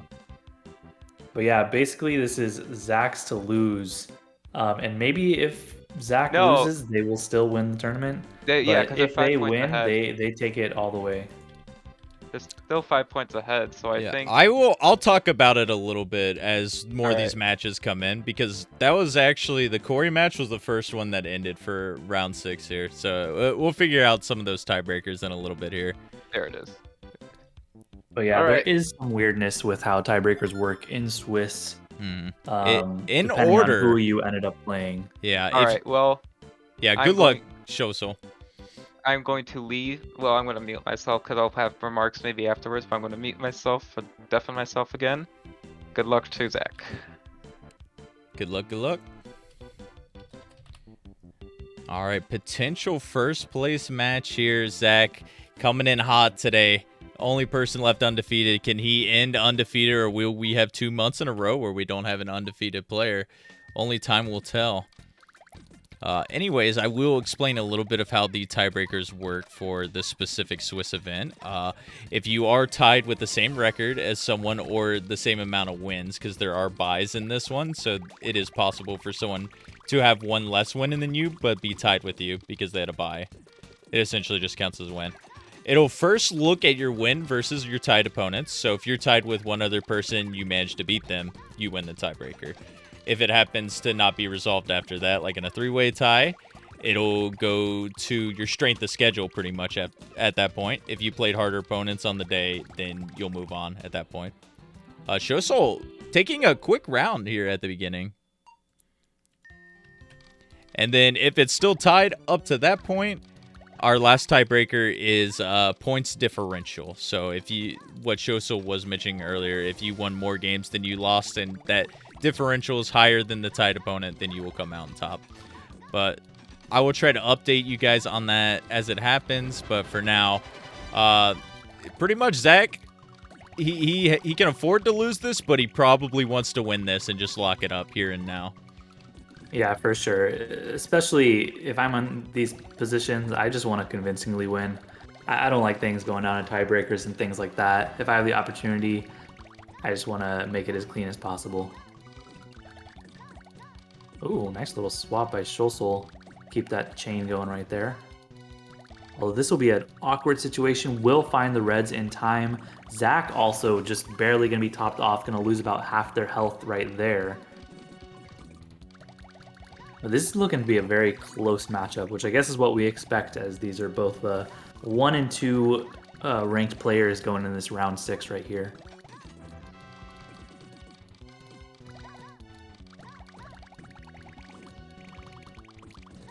Ooh, a little bit of a worrisome situation on Sosol's side right there. I think one more line would have been enough to kill from Zach, given the amount of health that Sosol had. We got another close one off stream with Sanker taking a 4-3 over Razor Flame. I think that puts Sanker at 4 or 5-1 on the day, or 4-2. 5-1 for Sanker if he got the win. And unfortunately 3-3 for Razor Flame, which is a bit of a surprise. We were thinking Razor Flame is one of the favorites coming into this. I think Razor is playing really, really good today, but he's had a lot of really close set losses, so I feel for him there.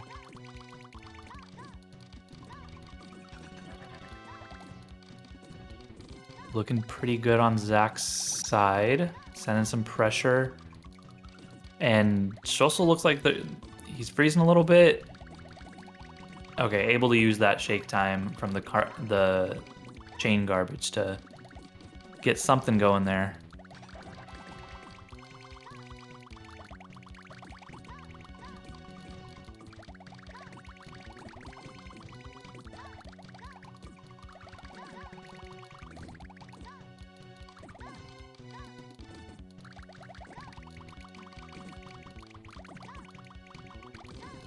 So what do we have here? So we're going into 250, almost 3 minutes. It sounds like, from what Shosol was saying earlier, they've been playing a lot of these longer matches, and he was definitely saying that was kind of catching up to him a little bit, wearing him out as he's going throughout this tournament. But if he wants to make a statement here, he's going to need to keep going through long matches, because Zach is not going to give up easily.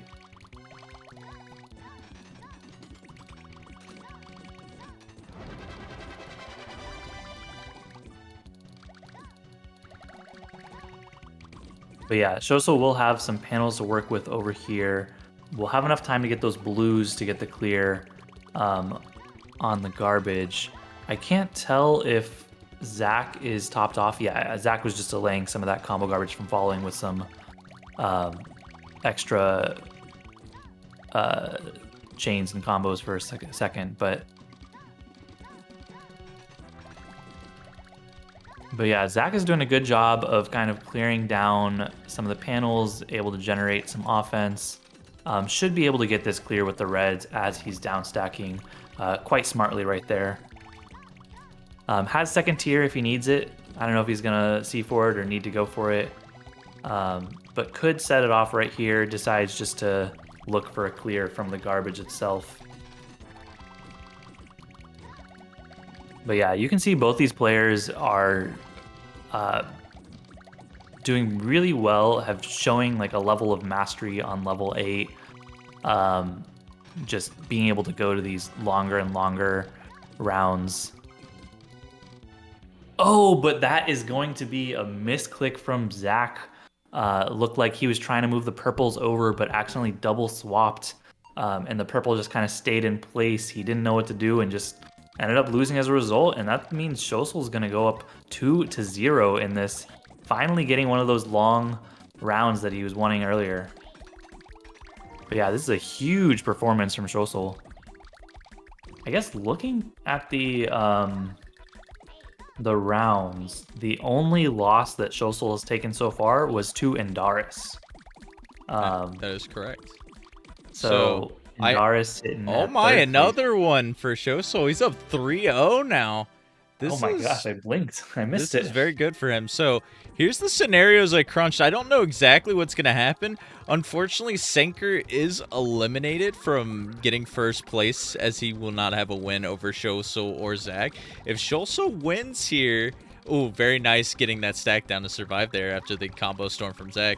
But if Shosel wins here, it'll be down to some sort of tiebreaker on strength of schedule between Zach and Shosel. Because Shosel will have a win over Zach, and Zach has a win over Senker, so it'll come down to that. Which I can't tell at this point in time. It might still be favored towards Zach a little bit, but we'll have to wait and see. Shosel still has to finish out this match, because being up 3-0 is nice, but certainly it's still, like Zach, he's been pulling off some magic today. Who knows? Yeah, unfortunately, it looks like the Buchholz, which is the strength of schedule, going into this round was 10 for Zach versus 8 for Shosel. If I'm not mistaken, there's some weirdness here of that can change as the rounds go. So actually, this score depends on what the results of this round 6 actually are, which can be a little weird. But if coming into this round, Zach's Buchholz was higher than Shosel's, and now they're both playing someone of high records, it seems that Zach probably has a tiebreaker, but Shosel still, no matter what happens, should be very happy with even just getting 3 wins off of Zach with how he's been playing today.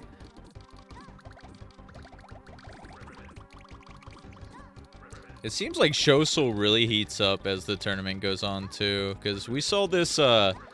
It was the first month where Shosel finished second, and Light Rider ended up winning that. Light Rider beat Shosel in bracket. They did a revenge match at the end, and Shosel ended up winning that. Now we see this tournament, Shosel drops very first round, and now is trying to win 5 straight here and be in contention to win this whole tournament. Shosel goes for that second tier. We haven't seen too many of these players often go for the second tier there, so... Or, my bad, second round, not first round.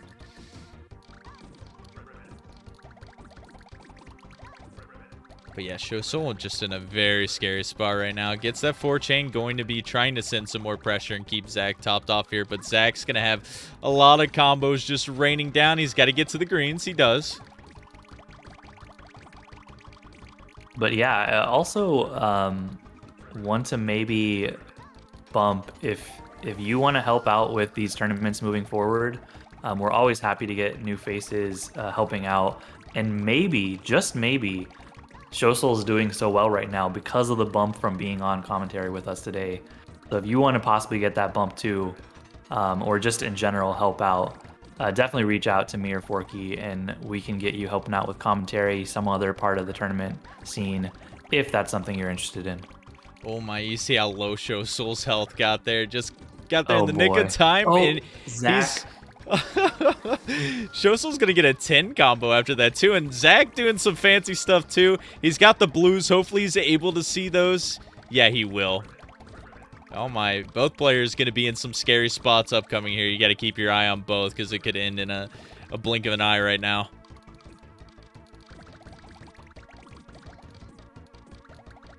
All right. Oh man, this is nerve-wracking. Like, I feel like whenever I look at Zach's side, it looks like he's about to die. So Shosel must be doing something right. Just feels like there's just frames, but I also feel like I look at Shosel's side and same things happening there. Just both of them have each other topped off constantly. Oh my gosh, Zach isn't topped off, but he just barely get topped off with that 4 combo. And Shosel takes a clean 4-0. If it comes down to points differential, this could definitely matter. Oh wow, Shosel actually just GG's. dominating, and That for He was this, still wins impressive. anyway, though, because he's got the point advantage. He's got more points.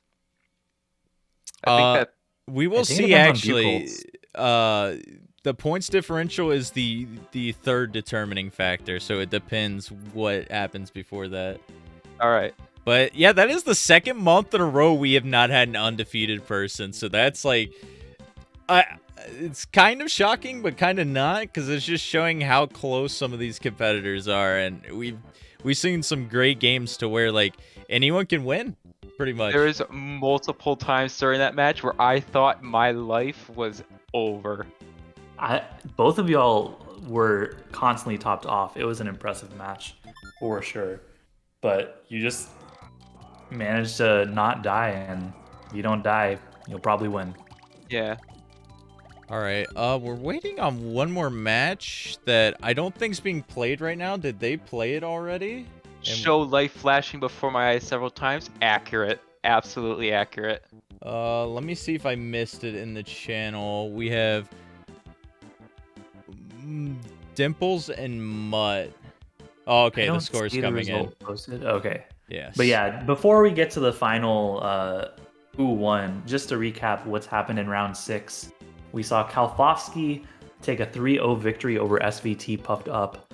Legshot, newcomer today, taking a 4-2 victory over Polywally. Was Legshot the friend of Polywally, or am I confusing that with Ambient Mutt? I think it was Ambient Mutt was the friend of Polywally. But anyways, big showing for Legshot there.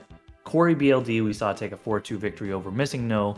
Light Rider, a 4-0 victory over Jambox James. And Darius 4-0 over Fudu. Sanker 4-3 over Razorflame. Very close match right there.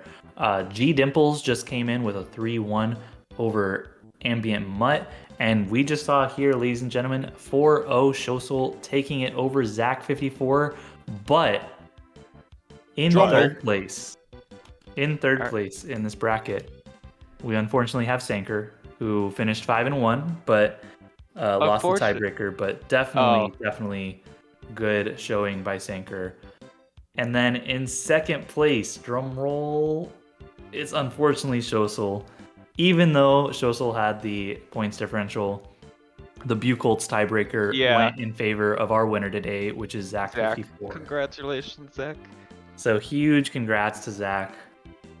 Great showing, but also Shosel, congrats to you. You had the highest point differential of anyone in this tournament today. Oh, that's great. I guess well, as a short interview, how are you feeling about your play today? Pretty good. I mean, I haven't been able to practice as much as I would have, but that's not a John, considering that the other players have been practicing a ton and all their positions are very well deserved. A lot of people I faced today put up a much greater fight than I was expecting for a few of them in particular, especially bronze and lower ranked players.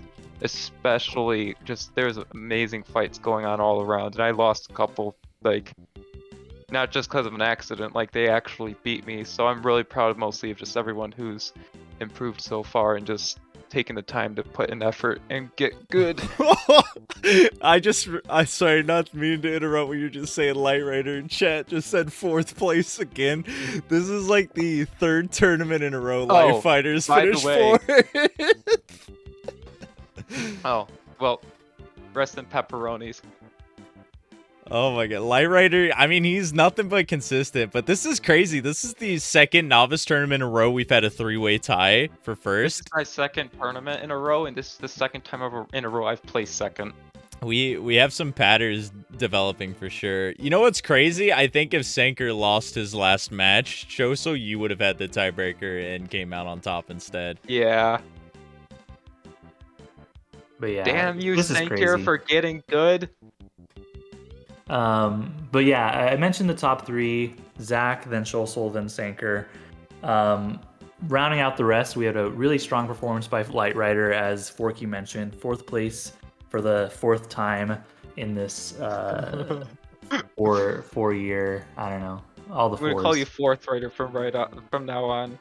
No, and Darius, who took the W over Shosel, ends with a 4-2 record in 5th place. Corey BLD played really well, had a couple unfortunate losses, but finishes strong with a 4-2 and 6th place after winning last month's tournament. Razor Flame finished with a 3-3 record, but if you look over at the Buchholz column, that 17 points Buchholz looked like he had the Yeah. hardest schedule of anyone. That's what I was So thinking. 3-3 is nothing to be ashamed of. The there. hardest schedule and still a +3 points differential. Like Razor, very good performance for him today. I'm very proud of him. And to round out the top 8, Lakeshot, a newcomer in this tournament, finishing 3-3. So good stuff to Lakeshot right now. But yeah, so that will be it for this tournament. I mean, another month, another novice tournament, but we've seen so many just great performances today. Even though they're maybe the lowest rated tournament in this Discord, you can see just how strong each and every one of these players was. Whether they're brand new to the server, came from a friend, or have been around for a while. Everyone played super well. And if you're watching on Twitch right now and want to join in, I think !Discord will get you into our Discord. And you should totally join for the next tournament. It's a ton of fun. You get so much practice, and we'd be happy to see you play and highlight some of your matches on stream for next month. By the way, congratulations to the prediction winners. I really should have voted for myself because the James and others got like 7,400 panels. Oof. But yeah, I guess Forky, Shossel, any parting thoughts you have? The good games. Good games. Couple things on my mind. Yeah, good games as well. Like, Novice Tournament is becoming one of my most favorite to watch. I'm not gonna lie. Like, we're getting a different winner every month. It's because it's so unpredictable. It really is. Like, Novice Tournament's where it's at. You guys are seeing, like, the best tournament of the month, for sure. Not to disrespect the intermediate and especially the expert tournament, it's actually easy to seed those tournaments, unlike in Novice where it's anyone's game, really. But yeah, it's been a blast. We have 2 more tournaments, of course, going on for the month here. We have our intermediate, which will be at 3 p.m. Eastern next Saturday, and a week after that will be our expert at 5 p.m. Eastern. And last but not least, I mentioned this a couple of times on the broadcast, our friends over at League of Puzzle Speedrunners, they just finished qualifying for their Tetris Attack speedrun tournament, and they're actually doing a preview stream, which is going to be going up in about 50 minutes. So tune into that. It's going to preview all the players that are in that. Me and Foxy will be covered and mentioned in that. If not, one of us maybe even on commentary. I don't think I will be. I'm not sure about Foxy, though. Yeah, if we were online, we would have rated that. We should have rated that stream. Well, we will. They won't be live, but I'm gonna send you guys there anyways. Yeah, just hang check out it out for a bit. Because Cards puts in so much work for that tournament. The production value is like through the roof there. You guys should check it out. Show the support. The speedrun tournament is so entertaining. I would highly recommend checking out the next couple months. That's gonna be on Saturdays and Sundays over at twitch.tv/puzzle speedrun. Other than that, follow us here on our channel, Tetris Attack Online. Search for us, panelattack.com. I mean, you guys know where to find us. But yeah, that's it for me. Thanks everyone for watching. I hope to see you guys over next week in Puzzle Speedrun later today and next week for our next tournament. See you guys. See y'all. Yeah. Thanks for hanging out.